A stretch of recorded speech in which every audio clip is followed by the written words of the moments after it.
కార్యక్రమంలో వేదిక మీద ఉన్నటువంటి పెద్దలు, యూనియన్ అధ్యక్షులు గౌరవనీయులు కప్పర ప్రసాద్ గారు, నేషనలిస్ట్ హబ్ ఛానల్ ఎడిటర్ పెద్దలు సాయి గారు, ఉపాధ్యాయులు వృత్తిరీత్యా దేశం కోసం పనిచేస్తూ ఏబీవీపీకి పూర్వ అధ్యక్షులుగా పనిచేసినటువంటి గౌరవనీయులు, the destiny of a nation is decided in the 4 walls of class room అని నమ్మి ఉపాధ్యాయునిగా, లెక్చరర్గా ఏబీవీపీ అనేటువంటి సంఘాన్ని గొప్పగా తీర్చిదిద్దడంలో కీలక పాత్ర పోషించినటువంటి పెద్దలు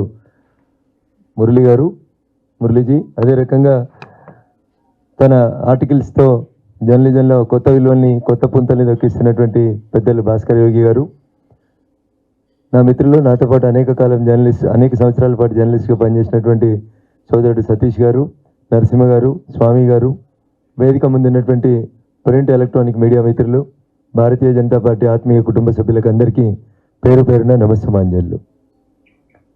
తెలంగాణ రాష్ట్రంలో ఉన్నటువంటి 17 పార్లమెంట్ స్థానాల మీద ఎన్నికలకు ముందు, ఎన్నికలు ముగిసిన తర్వాత జరిగినటువంటి అనేక చర్చా వేదికల్లో ప్రీ పోలు, ఎగ్జిట్ పోలు, ఇంకేమన్నా పోళ్ళు, ఆ సర్వేలు, ఈ సర్వేలు, అన్ని సర్వేలు కూడా ఈ రాష్ట్రంలో బీఆర్ఎస్ పార్టీ అనేది ఒక సీట్ గెలుస్తుందని అని చెప్తూనే 0 నుంచి 1 గెలుస్తుందని, ఏ సీటు అంటే నేను అడిగితే చెప్పలేక మిగతా వాళ్ళు అడిగితే మాత్రం మెదక్ గెలుస్తుంది బీఆర్ఎస్ అని చెప్పిండ్రు. కానీ అన్ని సర్వేలని, అన్ని ఎగ్జిట్ పోల్స్ని, అందరి అంచనాలని చాలా స్పష్టంగా నేను డేవని చెప్పేట్లయితే పోయినో భారతీయ జనతా పార్టీ తెలంగాణ రాష్ట్ర కార్యాలయం నుంచి పోయేటప్పుడు చెప్పిన మెదక్ నేను గెలిచి వస్తాను. చాలామంది మిత్రులు పైకి వీడి కొంచెం అహంకారం ఎక్కువ అనుకున్నారు. కొద్దిమంది మిత్రులు నమ్మిండ్రు. దుబ్బాక ఉప ఎన్నికలప్పుడు నాతో కలిసి పనిచేసినటువంటి కొంతమంది మిత్రులు రఘు ఏదైనా చెప్తే చేస్తాడని నమ్మిండ్రు. ఏ సర్వే కూడా ఈటీవీ, ఆర్టీవీ నేను ఎవరు నిందించదలుచుకోలేదు. ఏ సర్వే కూడా మెదక్ బీఆర్ఎస్ పార్టీ ఖాతాలకు పోతుంది అని చెప్పిండ్రు. నేను స్టూడెంట్ లైఫ్లో ఉన్నప్పుడు లేదా టీచర్గా నా జీవితాన్ని కొనసాగిస్తున్నప్పుడు ప్రతి సంవత్సరం కొత్త సంవత్సరం డైరీ కొనుక్కోగానే మొదటి పేజీలో January 1st రోజు ఒక లైన్ రాసుకునేవాడిని. Impossible is a word found in the dictionary for fools only అని. Impossible is a word found in the dictionary for fools అని నెపోలియన్ చెప్పిండని మాకు అప్పుడున్న ఇంగ్లీష్ సార్ ఒక ఆయన చెప్తే ప్రతి January 1st కొత్త డైరీలో నేను రాసుకునే పదం అది. నేను చాలాసార్లు అనుకునేవాడిని, నేను ఫూల్ అయితే నేను గెలవను, నేను తెలుగు కలర్ని అయితే నేను గెలిచి వస్తాను అనుకునేటోని. సో అదే సెల్ఫ్ కాన్ఫిడెన్స్ తోటి 500 రూపాయలకి ప్రైవేట్ స్కూల్లో ఉపాధ్యాయునిగా మొదలుపెట్టిన నేను ఈరోజు ఈ స్థాయికి ఎదిగినంటే అది క్రమశిక్షణ కలిగినటువంటి భారతీయ జనతా పార్టీ కార్యకర్తల బలం తప్ప ఇంకొకటి కాదు. దానికి తోడు నాలో ఉన్నటువంటి సెల్ఫ్ కాన్ఫిడెన్స్, నేను ప్రజలతోటి మమేకమయ్యేటువంటి విధానం, ముఖ్యంగా కార్యకర్తల కృషి. సూర్యుడు 45 డిగ్రీల టెంపరేచర్తో బగబగలాడుతుంటే కూడా సూర్యునితో పోటీపడి ఉదయం 6 గంటల నుంచి రాత్రి 10-11 వరకు నేను ఎంత కష్టపడితే నాకంటే రెట్టించిన ఉత్సాహంతో పనిచేసి అన్ని అంచనాలను, అన్ని సర్వేలని పటాపంచలు చేసి మెదక్ పార్లమెంట్ సభ్యునిగా నన్ను గెలిపించిన మా మెదక్ పార్లమెంటరీ నియోజకవర్గ పరిధిలో ఉన్నటువంటి ప్రతి బూత్ అధ్యక్షునికి, శక్తి కేంద్రం ఇన్ఛార్జికి, మా మండల స్థాయి నాయకులకి, తెర ముందు తెర వెనకాల ప్రత్యక్షంగా పరోక్షంగా కలిసి పనిచేసినటువంటి మా పార్టీ నాయకులకి, కుటుంబ సభ్యులకి, మా జర్నలిస్టులోంచి వచ్చి రేపు పార్లమెంట్కి పోతే బాగుంటుందని ఆశించి మా జర్నలిస్టు మిత్రులు కూడా నా నుంచి ఏం ఆశించకుండా రఘు గెలిస్తే మేం గెలిచినట్టు ఆలోచించి అనేక మంది జర్నలిస్ట్ మిత్రులు ఢిల్లీ నుంచి ఢిల్లీ దాకా రఘునందన్ గెలిస్తే బాగుంటుందనేటువంటి ఒక మంచి లక్ష్యంతో నా గెలుపులో సహకరించినటువంటి మా ప్రింట్ ఎలక్ట్రానిక్ మీడియా మిత్రులకి, కంట్రిబ్యూటర్లకు అందరికీ కూడా శిరస్సు వంచి ప్రణామాలు తెలియజేస్తా ఉన్నారు. అనేక సందర్భాల్లో టికెట్ వచ్చే విషయంలో కానీ, ఎన్నికలలో పోటీ చేస్తున్నటువంటి తరుణంలో కానీ, అనేక రకాలైనటువంటి అంశాల్లో అనేక శశభిషలు, అనేక ఇబ్బందులు ఎదుర్కొంటున్నప్పుడు వేదిక ముందున్న వాళ్ళు, కొందరు పేర్లు చెప్పలేని వాళ్ళు కూడా చాలామంది నా లోపల నా కాన్ఫిడెన్స్ని కోల్పోకుండా నన్ను ఎప్పటికప్పుడు వెన్నుదట్టి నిలబడి రఘునందన్ నీకే టికెట్ వస్తుంది, ఈ గో హెడ్ అని నన్ను ప్రోత్సహించినటువంటి అనేక మంది గౌరవ పెద్దలకి, పార్టీ నాయకులకి, గల్లీ నుంచి ఢిల్లీ వరకు నేను బాగుండాలని, నేను బాగుంటే పార్టీ బాగుంటుందనే ఉద్దేశంతో నన్ను ఆశీర్వదించినటువంటి అనేక మంది గురుతులకి మరొకసారి శిరస్సు వంచి నమస్సమాంజలి తెలియజేస్తా ఉన్నాను. నేను ఒకటి మాత్రం చెప్తాను, మీరు ఏ వృత్తిలో ఉన్నా, ఏ ఫీల్డ్లో కొనసాగాలనుకున్నా, అబ్దుల్ కలాం గారు చెప్పినట్టు స్కై ఈజ్ యువర్ లిమిట్ అని ఒక లిమిట్ని పెట్టుకోండి. ఆ లక్ష్య సాధన కోసం నేను మాత్రమే గెలుస్తాను, కష్టపడితే గెలుస్తాను తప్ప గెలుస్తామంటావా రగన్న అంటే అయిపోయింది. ఇంకా యుద్ధంలో నువ్వు ఓడిపోతున్నావు అనేటువంటి లక్షణాలు చాలా స్పష్టంగా కనబడతాయి. నేనే గెలుస్తా అంటే దాన్ని కొంతమంది అహంకారం అనుకోవచ్చు, కొంతమంది అతి విశ్వాసం అనుకోవచ్చు, కొందరు ఇంకేమని అనుకోనియండి. But you should have the self confidence. నా యుద్ధం నేను గెలవాలి. అక్కడ ఉంది ఎవరు 6 అడుగుల, 3 అడుగుల, 100 కిలోల, 200 కిలోల అనేది మనకు సంబంధం లేదు. మనకున్న సంబంధం మనకు ఒక లక్ష్యాన్ని పెట్టుకోవాలి. ద్రోణాచార్యుడు 100 మంది కౌరవులకి, 5 పాండవులకి విద్యాబోధనలు చేస్తే ఆ శిక్షణ కాలం ముగిసిన తర్వాత శిష్యులకు పరీక్ష పెడితే గురువు మనసులో ఏముందనేది కేవలం ఒక సవ్యసాచి అయినటువంటి అర్జునుడికి మాత్రమే అర్థమైనట్టు నాకు మా పార్టీ బీఫామ్ ఇచ్చినప్పుడు ఏ ఉద్దేశంతో ఇచ్చిందో నాకు అర్థమైతే ఆ లక్ష్యాన్ని చేరుకోవడానికి నేను పనిచేయాలి. ఆ లక్ష్యం నరేంద్ర మోడీ గారు మూడోసారి ప్రధానమంత్రి అయ్యేటువంటి 400 మంది ఎంపీల క్లబ్లో రఘునందన్ రావు ఉండాలని మా మెదక్ ప్రజలు కలగన్నారు. 10 సార్లు కాంగ్రెస్ పార్టీ, 6 సార్లు టీఆర్ఎస్ పార్టీ కంటిన్యూస్గా గెలిచినటువంటి ఒక మెదక్ పార్లమెంట్ లాంటి ఒక చారిత్రాత్మకమైనటువంటి seat. India is Indira, Indira is India అన్న ఇందిరమ్మ గెలిచినటువంటి సీటు. తెలంగాణ ఉద్యమం కర్త కర్మ క్రియ అని చెప్పినటువంటి చంద్రశేఖరరావు గారి పుట్టినిల్లైన మెదక్ పార్లమెంట్లో ఒక కసితో 1999లో ఆలె నరేంద్ర గారు గెలిచినప్పటి మెదక్ పార్లమెంట్ వేరు. అప్పుడు మెదక్ పార్లమెంట్ అంటే ఇటువైపు సంగారెడ్డి, జహీరాబాద్, నారాయణఖేడ్, ఆందోళ్, కామారెడ్డి, బాన్స్వాడ, ఎల్లారెడ్డి ఉండేది. కానీ దాంట్లోంచి ఒక సంగారెడ్డిని మాత్రమే కలిపి మిగతా 6 నియోజకవర్గాలకు వస్తాయి. నర్సాపూర్ కానివ్వండి, పటాన్చెరు కానివ్వండి, మెదక్, దుబ్బాక, గజ్వేల్, సిద్దిపేట లాంటి తెలంగాణ ఉద్యమానికి పుట్టినిల్లైనటువంటి అన్ని కాన్స్టిట్యున్సీని కలిపితే ఏర్పాటైనటువంటి కొత్త మెదక్ పార్లమెంట్లో. But technically it is called Medak. మెదక్లో భారతీయ జనతా పార్టీ 1999లో ఆ రోజు భాగ్యనగరం అంతా టైగర్ అని పిలుచుకున్నటువంటి ఆలె నరేంద్ర గారిని గెలిపించినటువంటి మెదక్ గడ్డ 2.5 దశాబ్దాల తర్వాత తిరిగి భారతీయ జనతా పార్టీకి జీవం పోసి మెదక్ పార్లమెంట్ నుంచి నన్ను గెలిపించడం జరిగింది. మా కార్యకర్త బంధువులు, మా జిల్లా ప్రజానికం, మా జిల్లా జర్నలిస్ట్ మిత్రులు, మా జిల్లాలో ఉన్నటువంటి అనేక సంఘాలు కోరుకున్నటువంటి రీతిలో వాళ్ళ ఆశల మేరకు, వాళ్ళ ఆకాంక్షల మేరకి వాయిస్ ఆఫ్ ద వాయిస్లెస్గా ఎవరి గొంతైతే చట్టసభలలో వినబడతలేదని బాధపడుతున్నటువంటి పేద ప్రజలు వాళ్ళ సమస్యలు ఉన్నాయో వాటిని ఖచ్చితంగా ప్రతిబింబించేలా చేస్తానని చెప్పి ఏ రోజు కూడా నిరాశను దరిచేరనియనని లక్ష్యాన్ని పెట్టుకొని ముందుకు పోవడానికి ప్రయత్నం చేస్తానని, నా ప్రయత్నంలో నేను సఫలీకృతం కావడానికి వేదిక మీద వేదిక ముందున్న మీరు అందరూ కూడా ఎల్లప్పుడూ నన్ను ఆశీర్వదించాలని నేను మనస్ఫూర్తిగా ఈ సందర్భంగా మీకు విజ్ఞప్తి చేస్తూ, ఎమ్మెల్యేగా గెలిచిన తర్వాత నాకు మొట్టమొదటి అవకాశం తెలంగాణ రాష్ట్ర శాసనసభలో బడ్జెట్ సమావేశాల సందర్భంగా గవర్నర్ శ్రీమతి తమిళసై గారి గవర్నర్ ప్రసంగానికి ధన్యవాదాలు చెప్పాలని చెప్పి నాకు మైక్ ఇవ్వడం జరిగింది. నేను మైక్ పెట్టుకున్న మొట్టమొదటి నిమిషం నేను అడిగిన ప్రశ్న, కర్ణాటక, తమిళనాడు, మహారాష్ట్ర ఇట్లాంటి రాష్ట్రాల్లో జాతీయ గీతమైనటువంటి జనగణమన పాడే కంటే ముందు ఆయా రాష్ట్రాలు తమ తమ రాష్ట్ర గీతాలని పాడతాయి. అయ్యా ముఖ్యమంత్రి గారు, 14 సంవత్సరాల తెలంగాణ ఉద్యమ సమయం లోపల జయ జయ హే తెలంగాణ జననీ జయకేతనం అనే పాటని తెలంగాణ రాష్ట్ర గీతం అని చెప్పిన మీరు ఈరోజు అసెంబ్లీలో మన జాతీయ గీతం కంటే ముందు తెలంగాణ రాష్ట్ర గీతం పాడితే బాగుంటుంది అని చెప్తే ముఖ్యమంత్రి గారు ముఖం మార్చుకొని వచ్చి సమాధానం చెప్పాల్సినటువంటి పరిస్థితి, సంజాయిషి ఇచ్చుకోవాల్సినటువంటి పరిస్థితి. మొదటిసారి ఎమ్మెల్యేగా మొదటి రోజు నాకు మైక్ ఇస్తే ముఖ్యమంత్రి గారిని నేను కార్నర్ చేయడం జరిగింది. సరే, ఆయన అహంకారానికి ఆయన ఏం సమాధానం చెప్పిండంటే, ఇంకా తెలంగాణ రాష్ట్రానికి రాష్ట్ర గీతం ఏం రాయలేదు, రాసినాక అప్పుడు ఆలోచిస్తామని చెప్పి ముఖం మార్చుకొని కూర్చున్నాడు. నేను ఆ రోజు లేవనెత్తిన మాటని ఇంకొక 3 సంవత్సరాల తర్వాతనైనా కొత్తగా వచ్చిన ప్రభుత్వమైనా కనీసం గుర్తించి తెలంగాణ ప్రజల ఆకాంక్షను గౌరవించింది. ఆ రకంగా నేను అడిగిన ప్రశ్నకి ఆ రోజుకి సమాధానం దొరికినా దొరకకున్నా, ఆ రోజుకి నేను అడిగిన ప్రశ్నలో నాకు సమాధానం నాకు వ్యతిరేకంగా వచ్చినా కానీ నేను ఏ రోజు కూడా డిసప్పాయింట్ కాలేదు. అట్లా తెలంగాణ రాష్ట్ర శాసనసభలో ప్రతి 5 నిమిషాలకు ఒకసారి మా గొంతు నొక్కే ప్రయత్నం చేసిన ప్రశ్నించే గొంతుగా అని చెప్పి మా దుబ్బాక ప్రజలు ఎంత విశ్వాసంతో అయితే నన్ను గెలిపించి పంపించారో అంతే గొప్పగా దుబ్బాక శాసనసభ్యుడిగా తెలంగాణ రాష్ట్ర శాసనసభలో తెలంగాణ ప్రజల గొంతుకగా నిలబడ్డాను.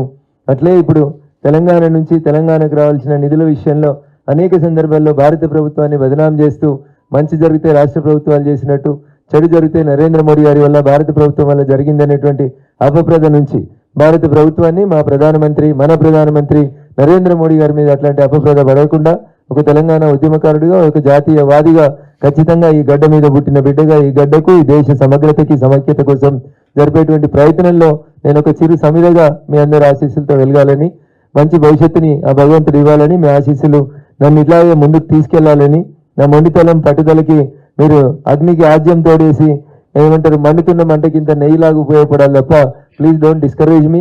ఎప్పుడైనా పొరపాటు చేస్తే సరిదిద్దుకునేందుకు అవకాశం ఇవ్వండి. ఎందుకంటే నా వీపు నాకు కనబడదు కాబట్టి నా మొండితనం పట్టుదల, నా ముక్కుసీటితనమే నన్ను ముందుకు నడిపిస్తూ ఉంటాయి. ఒకటి అరా నేను మనిషినే కాబట్టి ఎప్పుడైనా పొరపాటు జరిగితే పెద్ద మనసుతో నా పొరపాట్లను సరిదిద్ది ముందుకు నడవడానికి మా పార్టీని, భారతీయ జనతా పార్టీని ఈ రాష్ట్రంలో అధికారంలోకి తీసుకురావడానికి మీరంతా కూడా సహకరించాలని సవినయంగా వేడుకుంటూ ఈ అవకాశం ఇచ్చినటువంటి తెలంగాణ జర్నలిస్ట్ యూనియన్ పెద్దలకి, వేదిక మీద ఉన్నటువంటి గురుతులందరికీ కూడా శిరస్సు వంచి నమస్సుమాంజలు తెలియజేస్తూ మరొకసారి అంత గొప్ప సభలోకి యోధాన యోధులు భారత పార్లమెంటరీ ప్రజాస్వామ్యం ప్రపంచానికి ఆదర్శంగా తీర్చిదిద్దే రీతి లోపల భారత రాజ్యాంగాన్ని రాసిన పెద్దలు కానీ ఆ తర్వాత పార్లమెంటరీ సాంప్రదాయాన్ని కొనసాగిస్తున్నటువంటి విధానంలో కానీ నేను కూడా దానికి మరింత వన్నె తెచ్చే రీతి లోపల మీ అందరి ఆశీస్సులు, మీ సలహాలు, సూచనలు, మీరు ఇచ్చేటువంటి విద్యాబుద్ధులు ఉపయోగపడతాయని సంపూర్ణంగా విశ్వసిస్తూ నా అడుగులు ఎప్పుడైనా తడబడినా, నా అడుగులు ఎప్పుడైనా తప్పుటడుగులు వేసినట్టుగా అనిపించినా పెద్దలుగా మీరందరూ సరిదిద్దాలని మనస్ఫూర్తిగా వేడుకుంటూ సెలవు తీసుకుంటా ఉన్నాను. జై హింద్, జై భారత్. మెదక్ జిల్లా జాయింట్ కలెక్టర్ నుంచి సిద్దిపేట జిల్లా కలెక్టర్గా వచ్చిన తర్వాత వెంకట్రామరెడ్డి గారు చేసినటువంటి ధరణి పేరిట జరిగిన అనేక మోసాల లోపల ముఖ్యంగా ఆయన ములుగు లోపల ఒక హార్టికల్చర్ యూనివర్సిటీని భారత ప్రభుత్వం ద్వారా స్థాపించిన తర్వాత దాంట్లో ఒక గెస్ట్ హౌస్ పెట్టి 2 సంవత్సరాల పాటు ఆ గెస్ట్ హౌస్లో సకుటుంబంగా ఉండి ఆయన చేసిన పని ఏంటంటే ఏ ఊర్లో ప్రభుత్వ స్థలాలు ఉన్నాయి, ఏ ఊర్లో దళితులకు అసైన్ చేసినటువంటి భూములు ఉన్నాయని చూసి ఆ ఊర్లో ఉన్నటువంటి ఒక పొలిటికల్ లీడర్ని, అప్పుడున్నటువంటి టీఆర్ఎస్ పార్టీ లీడర్లను పిలుచుకొని వాళ్ళని బెదిరించో, నయాన్నో భయాన్నో ధరణిలో అవన్నీ స్లాట్స్ బ్లాక్ చేసి, అంటే రిజిస్ట్రేషన్ కాదని వీటిని ప్రభుత్వ భూములుగా మారుస్తున్నారని, ప్రభుత్వం ఇతర కార్యక్రమాలకి అక్వైర్ చేస్తుందనే ఉద్దేశంతో రకరకాల గ్రామ పంచాయతీల పరిధిలో ఉన్నటువంటి అనేక ఎకరాల భూముల్ని ఆయన తన కంట్రోల్లోకి తీసుకున్నాడు. ఉదాహరణకి ములుగు మండలం క్షీరాసాగర్ అనేటువంటి గ్రామ పంచాయతీ పరిధిలో సుమారు 80 దళిత కుటుంబాలకి గతంలో ఎప్పుడో ప్రభుత్వం, ఉమ్మడి ఆంధ్రప్రదేశ్ ప్రభుత్వం ఉన్నప్పుడు ఇచ్చినటువంటి పేదలకు అసైన్ చేసినటువంటి భూముల్ని ఇవి లావణి పట్టా అని, ఇవి ఖారీజ్ ఖాతా అని చెప్పి ఈ భూములు మీ పేరు మీదకి మారాయని చెప్పి మీరు వీటిని మాకు ఇస్తే 10,000, 20,000, 50,000 ఇస్తాం, తీసుకోండి, లేదంటే ఈ భూములు మొత్తం ప్రభుత్వానికి స్వాధీనం చేసుకుంటామని చెప్పి తెలివిగా తన కంపెనీ రాజపుష్ప పేరు మీద కాకుండా 5 ఎకరాలు 10 ఎకరాలు ఫామ్ ల్యాండ్స్ పేరిట అనేక రకాలైనటువంటి కంపెనీల పేరు మీదకి మార్చుకున్నట్టు మా దృష్టికి ఆ గ్రామ దళితులు తీసుకొచ్చారు. దానికి సంబంధించినటువంటి ఫైల్ మొత్తం అప్డేట్ కోసమని జిల్లా కలెక్టర్ గారిని అడిగినాం. త్వరలోనే దానికి సంబంధించిన వివరాలు వస్తాయి. ముందుగా దళితులకు అసైన్ అయినటువంటి భూమి కాబట్టి మొదట క్షీరాసాగర్ నుంచే ఆ పని మొదలు పెడతాం. మొదట ఆ పని ముందుకు సాగిన తర్వాత మిగతా మండలాలలో సో మనుషులకు ఎప్పుడు కాన్ఫిడెన్స్ వస్తుందంటే ఒక దగ్గర సక్సెస్ అయితే మా భూములు కూడా ఇక పలానా ఆయన గుంజుకున్నాడని రావడానికి అవకాశం ఉంటుంది. మేము మా కార్యక్షేత్రంగా ములుగు మండలం క్షీరసాగర్ని ఎంపిక చేసుకోవడం జరిగింది. ఆ క్షీరసాగర్లో దాదాపు 80 దళిత కుటుంబాలకు ఇచ్చినటువంటి భూమి విషయంలో ఏ కలెక్టర్, ఏ జాయింట్ కలెక్టర్ ఎన్ని రికార్డులు దిద్దినా, ఎన్ని కోట్లకి వెళ్ళి ఇంజక్షన్ ఆర్డర్ తెచ్చుకున్నా బరాబర్ ఆ దళితుల భూమిని దళితులకే వాళ్ళు సరెండర్ చేసినారని చెప్పి ఒక కాగితాన్ని క్రియేట్ చేసినారు. ఈ భూమి మాకు అవసరం లేదని దళితులు వాళ్ళంతటి వాళ్ళే భూమి సరెండర్ చేసినారని కొత్త కథ తయారు చేసినారు. అది పూర్తిగా తప్పది. దానికి సంబంధించి ప్రజాక్షేత్రంలోనే తేల్చుకుంటాం. ములుగు మండలం క్షీరసాగర్లోంచే వారు అక్రమంగా తీసుకున్నటువంటి భూములకు తోటి కార్యాచరణ మొదలవుతుంది. జూలై 3 వరకు మాకు పార్లమెంట్ ఉంది. జూలై 5 తర్వాత ములుగు మండలాన్ని విజిట్ చేస్తాం. క్షీరసాగర్ నుంచే భూసేకరణ కార్యక్రమంలో వారు చేసిన అవకతవకల్ని ప్రజల ముందు ఉంచుతాం. హలో అన్న, నమస్తే. నేను సిద్దిపేట విజయనగర జిల్లా స్టాఫర్ దేవులపల్లిలే. మీరు దుబ్బాక ఎమ్మెల్యేగా ఉన్నారు.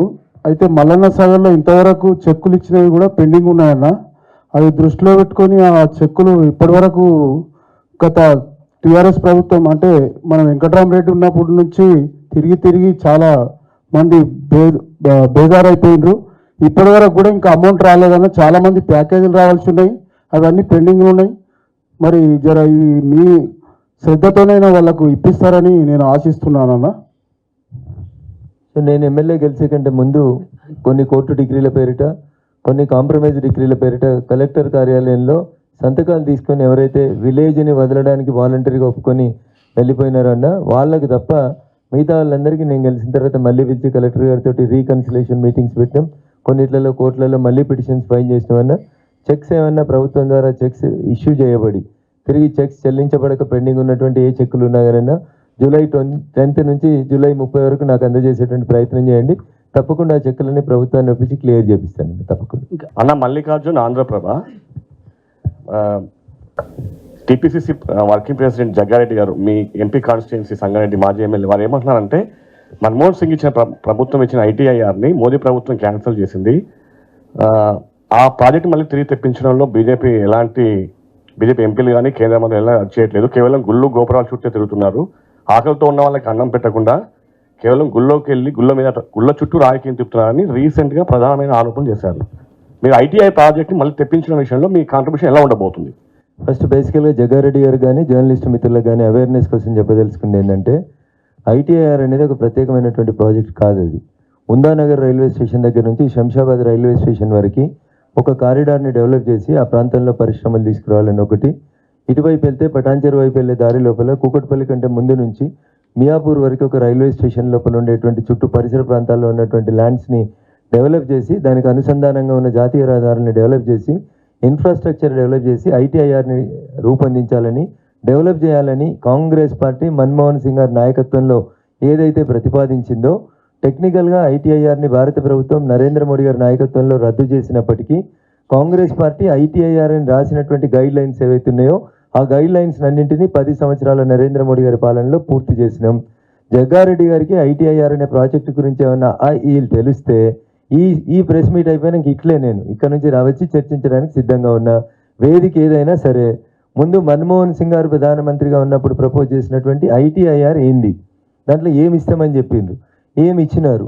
మేము ఈ రోడ్లు, ఈ రైళ్లు, ఈ కనెక్టివిటీలు, ఈ ఎయిర్పోర్ట్లను పెంచితే లక్షల కోట్ల రూపాయల ఇన్వెస్ట్మెంట్ వస్తుంది అని రాసిండ్రు తప్ప ఫలానా కంపెనీని తీసుకొచ్చి అక్కడ ఎస్టాబ్లిష్ చేస్తామనేది ఎక్కడ కూడా కాంగ్రెస్ పార్టీ రాసినటువంటి ఐటీఐఆర్ ప్రాజెక్ట్ నివేదికలో లేదు.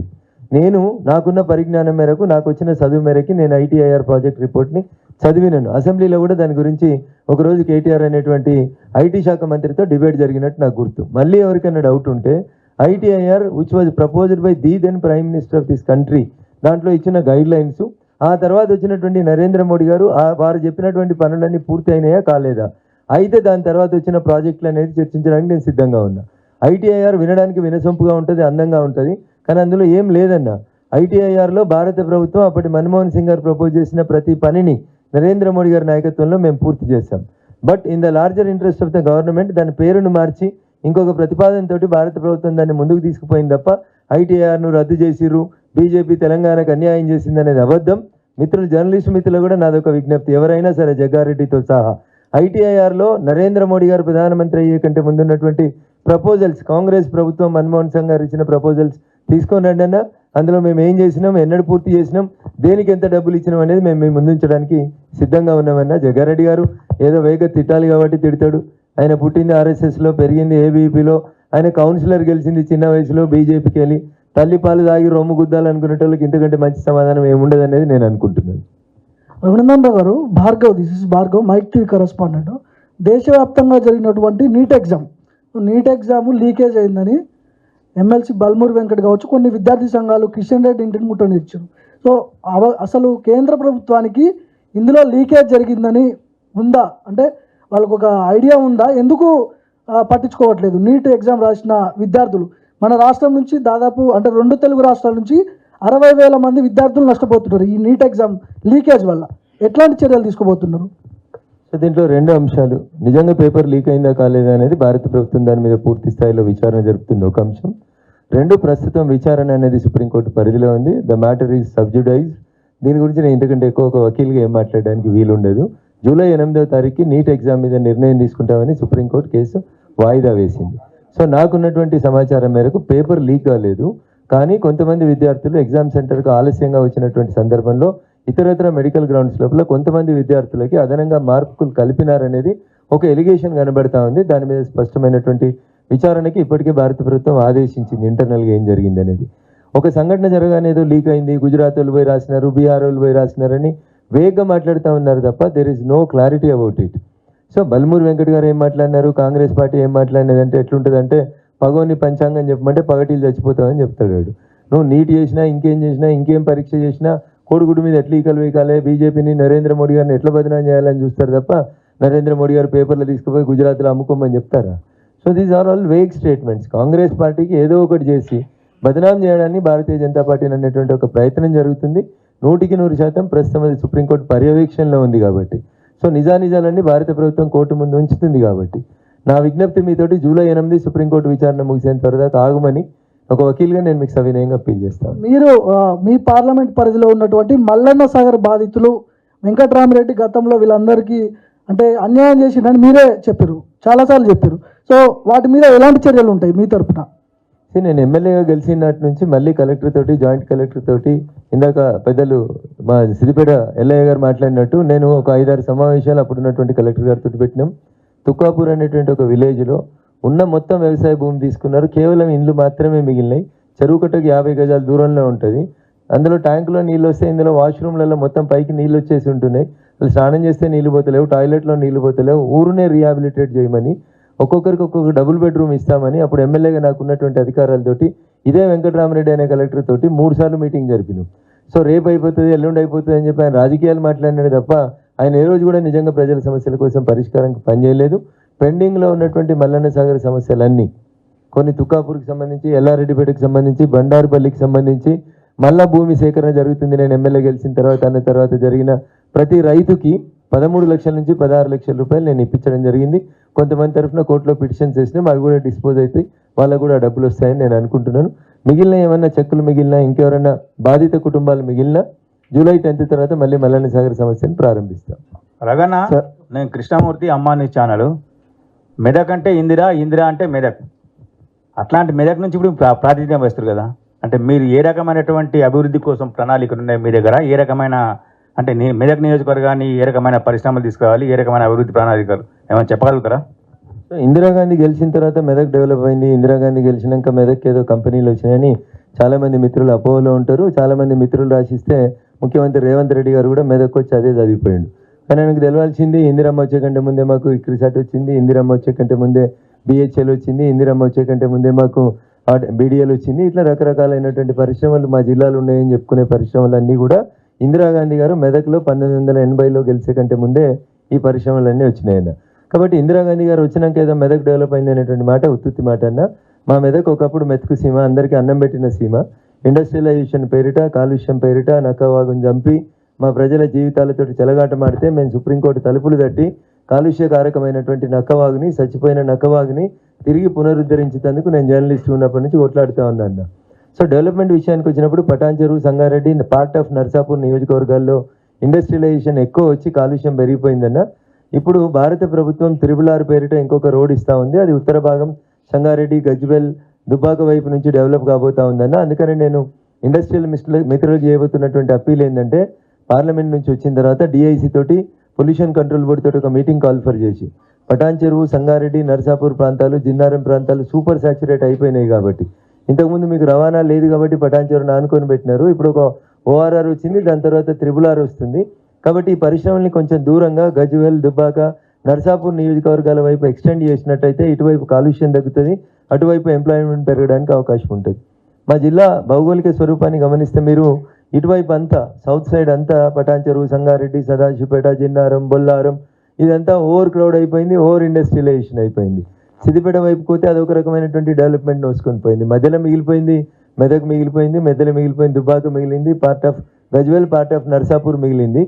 ఇంటిగ్రేటెడ్ అంటే సమ్మిళితంగా మా జిల్లాను డెవలప్ చేసేందుకు ప్రయత్నం చేస్తాం. దాంట్లో భాగంగా గతంలో ఒక జాతీయ రహదారులకు కొరత ఉండేనా మాకు, ఇప్పుడు ప్రస్తుతం జాతీయ రహదారుల సంఖ్య పెంచడం, ఇన్ఫ్రాస్ట్రక్చర్ పెంచుతాం, ఇండస్ట్రీస్ని ఊరు బయటికి తీసుకొస్తాం, అన్ని నియోజకవర్గాలకి సమానమైనటువంటి అవకాశాలు ఇచ్చేందుకు ప్రయత్నం చేస్తాం.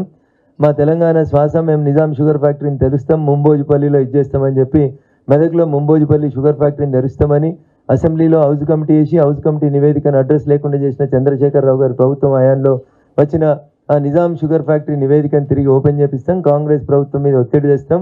Nizam sugar factory Bodhan, Nizam sugar factory మెదక్లని తిరిగి తెరిపిస్తాం. వరి మీద ఆధారపడ్డ రైతుల్ని తిరిగి కొంతవరకు చెరుకు వైపు మళ్ళించేందుకు ప్రయత్నం చేస్తాం. అటు వ్యవసాయం, ఇటు పరిశ్రమలు, ఈ రెండింటినీ సంతులితం చేస్తూ మా జిల్లాలో ఉద్యోగాల సంఖ్యను పెంచేందుకు ప్రయత్నం చేస్తాం.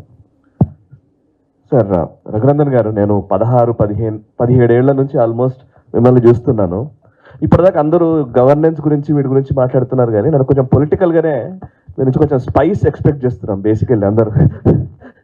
సో 15-16 ఏళ్ళకెళ్ళి టీఆర్ఎస్ పార్టీలో మీరు ఉన్నప్పుడు మీరు కేసీఆర్ గారు లేకపోతే ఆయన చెప్పిన మాటని చాలా స్పష్టంగా ప్రజల్లోకి తీసుకెళ్లడంలో మీ పాత్ర చాలా అద్భుతంగా ఉండేది. ఆ తర్వాత టీఆర్ఎస్ పార్టీ నుంచి బయటకు వచ్చారు. మెదక్ సొంత జిల్లా, ఇందాక మీరు అన్నారు ఇప్పుడు టీఆర్ఎస్ 0కి పరిమితం అయింది అంటే ఆ 0 అసలు యాక్చువల్లీ 1 అన్నా ఉంటుంది అని అంటే అది మెదకే ఉండేది, బట్ మెదక్ లేకుండా చేశారు మీరు. సో 14 పోటీ చేసినప్పుడు కానీ 18 పోటీ చేసినప్పుడు కానీ దుబ్బాకలో ఓడిపోయారు. తర్వాత బై ఎలక్షన్స్లో మీరు చెప్పిన స్లోగన్ ఒకటే, పక్కనున్న 3 నియోజకవర్గాలు, అటు గజ్వెలు, ఇటు సిద్దిపేట, ఇటు సిరిసిల్ల, 3 ముఖ్యమైన నాయకుల కాన్స్టిట్యుయెన్సీస్ ఏమో అద్భుతంగా అయినాయి, దుబ్బాక మాత్రం ఎండిపోయింది అని. సరే, సిరిసిల్ల మీ పరిధిలోకి రాకపోవచ్చు, కానీ ఇప్పుడు సిద్దిపేట, గజ్వెల్ మీ ఎంపీ నియోజకవర్గంలోనే ఉన్నాయి. అండ్ బీఆర్ఎస్ పార్టీ అధినేత మాజీ ముఖ్యమంత్రి కేసీఆర్ గారి సొంత జిల్లా, అక్కడ మీరు గెలిచారు. మీరు ఏదైతే ఇంతకుముందు ఎంపీగా మీరు గెలిచినటువంటి కొత్త ప్రభాకర్ రెడ్డి ఎమ్మెల్యే అయ్యారు ఇప్పుడు దుబ్బాకలో, ఎమ్మెల్యేనేమో ఎంపీ అయ్యారు ఇప్పుడు మీరు.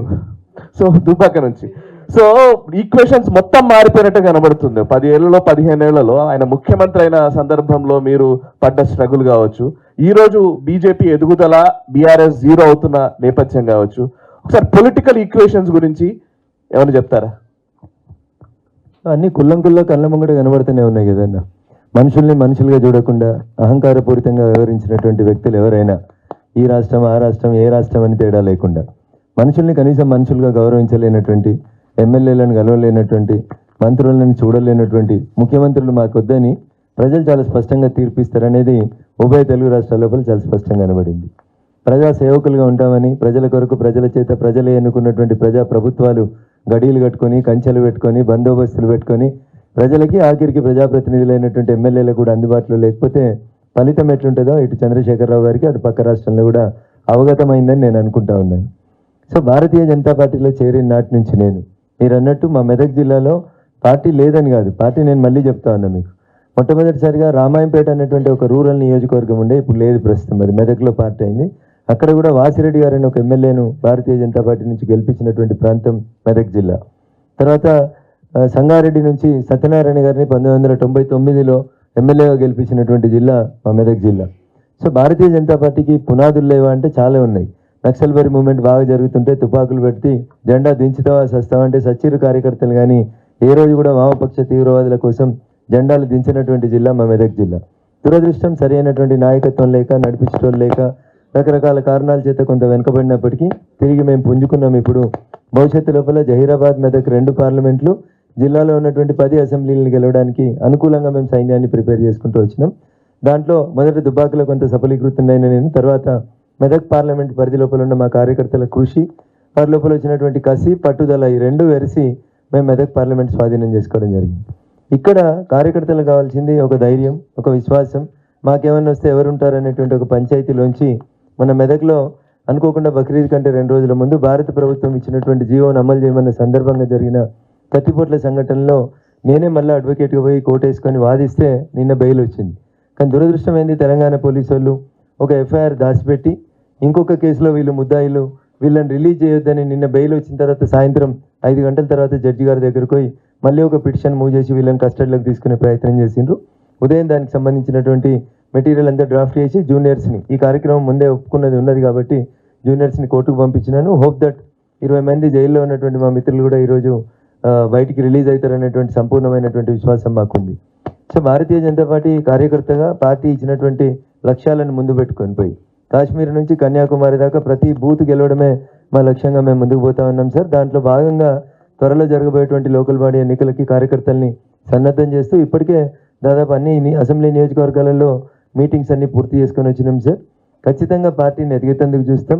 బీఆర్ఎస్ అనేది మనం సినిమాలలో, ఇంగ్లీష్ సినిమాలో ఒక సినిమా ఉంటుంది సాయి గారు, టైటానిక్ అని వినుంటారు మీరు.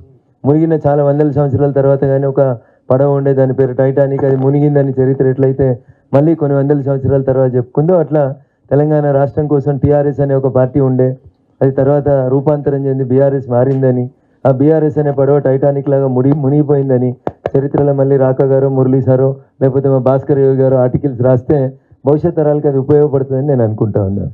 సో బీఆర్ఎస్కి ప్రజలు టీఆర్ఎస్ బీఆర్ఎస్ అయినప్పుడే బీఆర్ఎస్కి సిఆర్ఎస్ ఇచ్చిండ్రు. భారత ప్రభుత్వం బాగా ఎక్కువగా అవినీతికి పాల్పడుతున్నటువంటి అధికారుల పట్ల ఉపయోగించే విధానం పేరు సిఆర్ఎస్, అంటే కంపల్సరీ రిటైర్మెంట్ స్కీమ్ అని ఒకటి ఇస్తారు.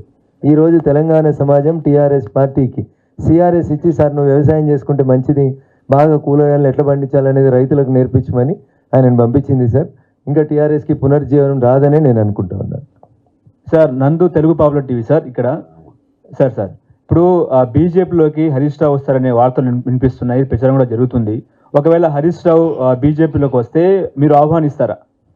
హరీష్ రావు గారితో పాటు చంద్రశేఖరరావు గారు, కల్వకుంట్ల తారక రామారావు గారు కూడా భారతీయ జనతా పార్టీ సిద్ధాంతాలు నచ్చినాయి, ఇంతకాలం మేము చేసిన తప్పు, రేపటి నుంచి మీతో కలిసి పనిచేస్తామని వస్తే మీరు వచ్చినా కానీ ఖచ్చితంగా కండువా వేసి పార్టీలోకి సాదరపూర్వకంగా స్వాగతిస్తాం. I don't have any limitations or bar or వ్యక్తిగతంగా వెంజెన్స్ నాకు ఎవరి మీద లేదు. పార్టీ ఎదుగుదల కోసం ఎవరు వచ్చినా స్వాగతిస్తాం.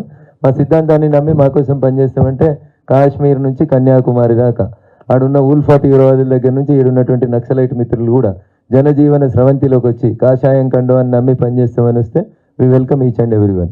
దాంట్లో హరీష్ గారికి, కేటీఆర్ గారికి, చంద్రశేఖరరావు గారికి కూడా మీ ద్వారా స్వాగతం తెలియజేస్తా ఉన్నాం. సాధ్యమైనంత తొందరగా వచ్చి కండువా కప్పుకోమని ఓపెన్గా ఆహ్వానాన్ని కూడా పలుకుతా ఉన్నాం. సార్ నేను ప్రశాంత్, ఈహా టీవీ సార్. ప్రధానంగా తెలంగాణ వచ్చి 10 సంవత్సరాలు అవుతుంది. విభజన హామీలు మాత్రం అట్నే ఉండిపోయిన పరిస్థితి. ఒకవైపు ఆంధ్రప్రదేశ్లో ఖచ్చితంగా ప్రత్యేక హోదా సాధించి తీరుతామంటూ కూడా చంద్రబాబు చెప్తున్న పరిస్థితి. మీరేమో తెలంగాణలో 8 మంది ఇక్కడ గెలిచారు, మీ పార్టీయే అధికారంలో ఉంది. మీరు ఖచ్చితంగా విభజన హామీలపైన ఇప్పుడు రానున్న పార్లమెంట్ సెషన్లో గట్టిగా మాట్లాడే అవకాశం ఉందంటారా? సరే, రాజకీయ నాయకులకి, జర్నలిస్ట్ మిత్రులకి, విఘ్నులైనటువంటి సమాజానికి ఈ రెండింటి మధ్య ఉన్నటువంటి ఒక స్పష్టతను నేను అనేక సందర్భాలుగా ఇచ్చే ప్రయత్నం చేసినా మళ్ళీ ఒకసారి కూడా చెప్పదలుచుకున్నాను. హామీలు చాలా మాట్లాడుతూ ఉంటారన్న రాజకీయ నాయకులు. హామీ వేరు, చట్టం వేరన్న. పార్లమెంట్లో హామీ ఇచ్చినారని చాలామంది టీవీ డిబేట్లకు వచ్చి మాట్లాడుతూ ఉంటారన్న. హామీ వేరన్నా, చట్టం వేరు. పార్లమెంట్లో చేసింది చట్టం అవుతుంది. ఆ చట్టాన్ని మేము ఇంప్లిమెంట్ చేస్తాం. పెద్ద పెద్ద మేధావులు రాసినామో అని చెప్తారు పార్లమెంట్లో. ఆంధ్రప్రదేశ్ పునర్వ్యవస్థీకరణ చట్టం 2014 పేజీ 15 సెక్షన్ 90 ఏం చెప్పిరన్నా అందులో, ఈ రాష్ట్రం విడిపోయిన తర్వాత ఒకవేళ ఇక్కడ ఉన్నటువంటి నేచురల్ రిసోర్సెస్ని ఉపయోగించి ఒకవేళ కాజీపేట పరిసర ప్రాంతాల లోపల మీరు అడిగినట్టు ఏం చెప్తా ఉంటారు మా వాళ్ళు, రాజన్న ఏం కంపెనీ కాజీపేటలో పెడతామన్నది ఏంది? కోచ్ ఫ్యాక్టరీ పెడతామన్నారు, పెట్టలేకపోయినరు. ఎందుకు పెట్టలేదు? దాన్ని గుజరాత్కి తీసుకుపోయింది అని కేటీఆర్ గారు ఊకే మాట్లాడుతూ ఉంటారు. అది మీ పర్సెప్షన్ కోసం జనాల్ని నమ్మించేందుకు చేసేటువంటి ప్రయత్నం తప్ప ఇంకొకటి కాదు. కిరణ్ కుమార్ రెడ్డి గారు ఈ ఉమ్మడి రాష్ట్ర ముఖ్యమంత్రిగా ఉన్నప్పుడే కోచ్ ఫ్యాక్టరీ పెట్టడానికి స్థలం కావాలని భారత ప్రభుత్వం ఆంధ్రప్రదేశ్ ప్రభుత్వాన్ని అడిగింది. అప్పుడు వారు ఇచ్చినటువంటి స్థలం, తర్వాత ఆంధ్రప్రదేశ్ తెలంగాణ విడిపోవడం, గొడవలు జరగడం, చంద్రశేఖరరావు గారు ముఖ్యమంత్రి కావడం జరిగింది. చంద్రశేఖరరావు గారు ముఖ్యమంత్రి అయిన తర్వాత కూడా కోచ్ ఫ్యాక్టరీ పెట్టడానికి ఇచ్చినటువంటి స్థలం ఎండోమెంట్ స్థలం అని ఎండోమెంట్ అధికారులు ఆంధ్రప్రదేశ్ అప్పుడు విడిపోయినటువంటి తెలంగాణ హైకోర్టులో ఒక రిట్ పిటిషన్ వేసినారు. ఆ సమస్య ఒక 5 సంవత్సరాలు సాగింది కోర్టు లోపల. అంతా అయిపోయిన తర్వాత వాళ్ళు ఏదో స్థలం ఇస్తామని చెప్పినారు. బై ద టైం ఈ 5 సంవత్సరాలు ఆ స్థలానికి సంబంధించిన వివాదం కోర్టులో సాగుతున్నప్పుడే ఆ ఫ్యాక్టరీ ఇక్కడ పెట్టకపోతే ఇంకెక్కడో ఒక దగ్గర పెట్టాలి కాబట్టి దాన్ని గుజరాత్కి తీసుకుపోయినారు, కర్ణాటకకి తీసుకుపోయినారు. ఎక్కడ ఫీజిబిలిటీ ఉంటే, ఎక్కడ పాసిబిలిటీ ఉంటే అక్కడికి పోతారు. సో సెక్షన్ 90లో కానీ ఆంధ్రప్రదేశ్ పునర్వ్యవస్థీకరణ చట్టం 2014లో కానీ ఏం చెప్తారంటే, ఒక టెక్నికల్ ఎక్స్పర్ట్ కమిటీని వేస్తాం. భారత పార్లమెంటు ఒక టెక్నికల్ ఎక్స్పర్ట్ కమిటీని, ఎంపీల కమిటీని వేస్తుంది. వాళ్ళు వెళ్ళి అది అక్కడ ఫీజిబిలిటీ అండ్ పాసిబిలిటీ అనే 2 పదాలు వాడిరు సార్. ఫీజిబిలిటీ అండ్ పాసిబిలిటీ ఉంటే అక్కడ కోచ్ ఫ్యాక్టరీ పెడతాం, ఇంకొకటి ఆ ఉక్కు కర్మాగారం ఏర్పాటు చేస్తామని చెప్పిండ్రు. ఈ రెండింటికి సంబంధించి 2014 తెలంగాణ, ఆంధ్రప్రదేశ్ 2 వేర్వేరు రాష్ట్రాలు ఏర్పాటైన తర్వాత నరేంద్ర మోడీ గారి మొదటి 5 years టెన్యూర్లోనే వాటి మీద టెక్నికల్ ఎక్స్పర్ట్ కమిటీలను వేసినారు. దాంట్లో గౌరవనీయులు అప్పటి మహబూబాబాద్ పార్లమెంట్ సభ్యులు సీతారాం నాయక్ గారు అప్పుడు సభ్యులు, ప్రస్తుతం వారు మా పార్టీలో ఉన్నారు. వారు కూడా ఆ కమిటీలో సభ్యుడు, నాటి టీఆర్ఎస్ ఎంపీ హోదాలో. భారత పార్లమెంట్ వేసినటువంటి టెక్నికల్ ఎక్స్పర్ట్ కమిటీ అటు కాజీపేటలో కోచ్ ఫ్యాక్టరీని కానీ, ఇటు బయ్యారం ఉక్కు కర్మాగారం కానీ, ఈ 2 కూడా పాసిబిలిటీ, ఫీజిబిలిటీ లేవని నివేదిక ఇచ్చింది. ఇగో దీన్ని మీరు హామీ ఇచ్చిర్రు చేయండి అని ఊకే టీవీ ఛానళ్ళలో చర్చలు పెట్టేటువంటి మాజీ మంత్రివర్యులు కేటీఆర్ గారికి నేను చెప్పేది ఏంటంటే, ఆంధ్రప్రదేశ్ పునర్వ్యవస్థీకరణ చట్టం పెద్దలు జైపాల్ రెడ్డి గారు, జైరాం రమేష్ లాంటి గారు, చంద్రశేఖరరావు గారు లాంటి 80,000 పుస్తకాలు చదివిన పెద్దలు రాసినటువంటి ఆంధ్రప్రదేశ్ పునర్వ్యవస్థీకరణ చట్టం. చట్టంలో హామీలు ఉంటాయా, చట్టంలో ఏముంటుంది అనేది ఒకసారి కేటీఆర్ని మళ్ళీ చదవమనండి. ఫీజిబిలిటీ, పాసిబిలిటీ అనే పదం పెట్టిన రోజు చంద్రశేఖరరావు గారు ఒప్పుకున్నారా, ఒప్పుకోలేదా అడుగుండ్రి. ఫీజిబిలిటీ లేదు, పాసిబిలిటీ లేదని టెక్నికల్ ఎక్స్పర్ట్స్ కమిటీ నివేదిక ఇచ్చిందా లేదా అడగండి. ఆ నివేదికను బహిర్గతం కాకుండా చేసి, ఆ నివేదికను మీరు అడిగింది కదా తెలంగాణ నుంచి గెలిచిన 8 మంది బీజేపీ ఎంపీలు ఏం చేస్తారని, ఇగో ఈ నివేదికను తెచ్చి తెలుగులో ట్రాన్స్లేట్ చేసి మీకు అందరికి ఇస్తాం. సో దట్ భారత ప్రభుత్వం ఎక్కడ హామీని తప్పలేదు. కాంగ్రెస్ పార్టీ అధికారంలో ఉండి రాసినటువంటి ఆంధ్రప్రదేశ్ పునర్వ్యవస్థీకరణ చట్టంలో కామాలు, పుల్ స్టాపులతో సహా అన్ని అమలు చేస్తున్నాం అనేది మేము ప్రజల ముందు ఉంచుతాం. సార్, నాగేంద్ర ప్రామ్నేను కాంగ్రెస్ బీజేపీ 2 కలిపి సింగరేణిని తాకట్టు పెడుతున్నాయని చెప్పి కేటీఆర్ అంటున్నారు. దీని మీద మీ సో అధికారంలో ఉన్నప్పుడు ఒకటి, అధికారం లేకపోతే ఇంకొకటి మాట్లాడడం అనేది కేటీఆర్ గారికి వెన్నతో పెట్టినటువంటి విద్య. 10 సంవత్సరాల చంద్రశేఖరరావు గారు ముఖ్యమంత్రిగా ఉన్నటువంటి పాలనలో, ఆ సమయంలో భారత ప్రభుత్వం నరేంద్ర మోడీ గారి నాయకత్వంలో కోలుకు సంబంధించి, ఈ మైన్స్కి సంబంధించి కొన్ని కొత్త చట్టాలని సవరణ చేస్తూ తీసుకొచ్చింది. ఆ చట్టాలన్నింటికి బీఆర్ఎస్ పార్టీ పార్లమెంట్లో అనుకూలంగా ఓటు వేసిందా, వేయలేదా? ఓటు వేయకపోతే వాళ్ళు ఎప్పుడన్నా దానికి ఏమన్నా తీసుకొస్తున్నటువంటి కొత్త బిల్లుకి ఏమన్నా సవరణలు, సూచనలు రాతపూర్వకంగా ఇచ్చిండ్రా? ఇస్తే వాటిని భారత ప్రభుత్వం ఆ చట్టం లోపల పెట్టిందా పెట్టలేదా, ఇవి చర్చ జరగాలన్న. ఇంతకాలం 10 ఏళ్ళు అదే జరిగింది, ఇప్పుడు కూడా అదే జరుగుతుంది. వాళ్ళకి నోరు ఉందని, వాళ్ళకి మందబలం ఉందని, వాళ్ళ అధికారంలో ఉన్నారని వాళ్ళు ఏం చెప్తే అదే కరెక్ట్ అని ప్రజలు అనుకుంటున్నారు. అది 100% తప్పు. బొగ్గుకు సంబంధించి లేదా కోల్ మైనింగ్కి సంబంధించి తీసుకొచ్చినటువంటి అన్ని చట్ట సవరణలలో టీఆర్ఎస్ పార్టీ చర్చలలో పాల్గొన్నది, టీఆర్ఎస్ పార్టీ అనుకూలంగా ఓటేసింది. ఆ సవరణలన్నింటినీ టీఆర్ఎస్ పార్టీ యాక్సెప్ట్ చేసింది. ఇవాళ మాట్లాడుతున్నటువంటి బట్టి విక్రమార్క గారికి, కాంగ్రెస్ ప్రభుత్వానికి నేను ఒక విజ్ఞప్తి చేయదలుచుకున్నా, మీ ద్వారా తెలంగాణ సమాజానికి కూడా చెప్పదలుచుకున్నాను. వాళ్ళు చెప్తున్నటువంటి సింగరేణిలో భారత ప్రభుత్వం యొక్క వాటా కేవలం 49% మాత్రమే, తెలంగాణ రాష్ట్ర ప్రభుత్వం వాటా 51%. డెమోక్రసీ అర్థమైందో మీకు తెలుసు. మెజారిటీ వాటా మీది, నిర్ణయం తీసుకోవాల్సింది మీరు తీసుకోకుండా నరేంద్ర మోడీ గారు ప్రభుత్వం తీసుకుంది.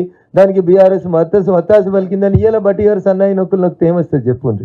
It is a policy of the Congress party. PV Narasimha Rao గారు 1991లో నూతన పారిశ్రామిక విధానం, నూతన ఆర్థిక విధానం, నూతన సరళీకృత విధానాలు తీసుకొచ్చిన తర్వాత జరిగినటువంటి ఎదిగినటువంటి చెట్లకు మొలిచినటువంటి కొమ్మలే ఇలా జరుగుతున్నటువంటి ప్రైవేటీకరణ అంశాలు. కొత్తగా మేము ఒకనాటి నీళ్ళు పోయలేదన్న. This was born in the year 1991.